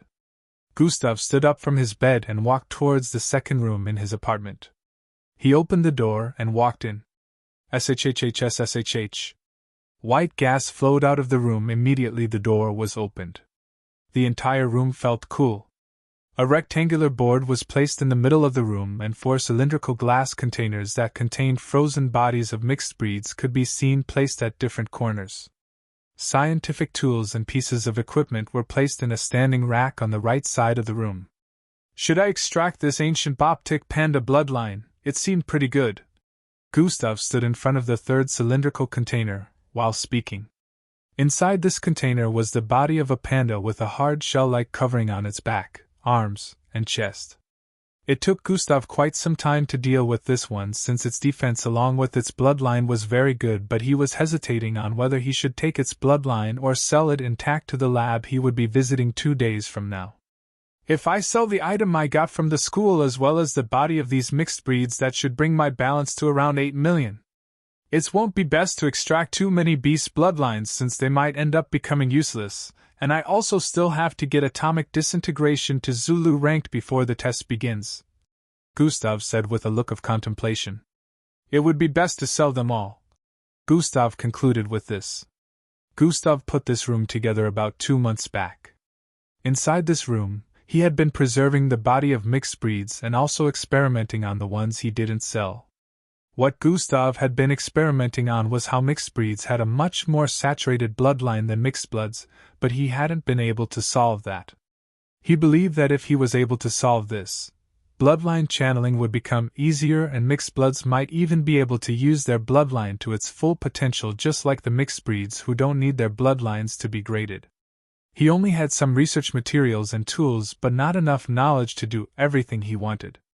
Although he hadn't progressed in this research, he learned a lot of things about the anatomy of mixed breeds. About 30 minutes later, Gustav left his apartment to go patrol with Angie once again. Gustav had to put off infiltrating the border today due to the investigation of the kitchen incident. During their night patrol, Angie noticed that Gustav wasn't quite there, and his mind seemed to be preoccupied with something. After they were done for the night and headed back into the apartment, Angie finally decided to ask Gustav what was bothering him. Gustav replied to her that everything was fine, whereas she could tell that everything wasn't okay. Angie knew Gustav was very tight-lipped and probably wouldn't say anything even if she kept disturbing him about it, so she decided to take a step back while assuring him that he could talk to her about anything. While they were walking through the corridor, Angie remembered something she saw in the news channel and decided to talk to Gustav about it. "Gustav, I heard that your school kitchen was burnt down due to the recklessness of the chief cook," Angie said with a curious look. Gustav suddenly paused his footsteps after hearing that. What's wrong?" Angie also paused her steps and turned around to stare at Gustav when she noticed he wasn't moving. She stared at the noticeable look of annoyance on his face, and wondered if she said something wrong. Gustav's face turned dark and he stared at Angie. "Don't believe everything you see on the news," he voiced out before he continued walking forward. Angie had a look of confusion as she stared at him walk past her. The serious change in expression on Gustav's face dumbfounded her. Her mind went back to the news and she remembered something else. Angie quickly walked forward and arrived beside Gustav. "By any chance did you know anyone who worked in that kitchen? Is that why you're acting like this?" Angie asked while grabbing hold of Gustav's left arm. Gustav had to pause his footsteps again. He didn't reply to Angie either did he turn to stare at her, but from the expression on his face, Angie was able to piece things together. That was how she understood that his sour mood was connected to this matter. "Oh my God, are you okay?" Angie suddenly dragged Gustav into her embrace. She placed Gustav's head on her chest and held him tightly with a look of concern. Gustav was held like a baby by Angie, but he didn't turn her affection down. He felt the warmth her body exuded, which gave him a feeling of calmness and comfort. After a while, they separated and Angie asked Gustav to explain how he was connected to the kitchen staff. Gustav decided to tell her a bit about how things started close to 5 months back. He mentioned how he worked in the kitchen due to a school punishment, and ended up being taught how to cook, which led to him being hired later on. You're tuning into the Phoenix Nights YouTube channel. Don't forget to subscribe and join us on this journey to catch the most captivating stories.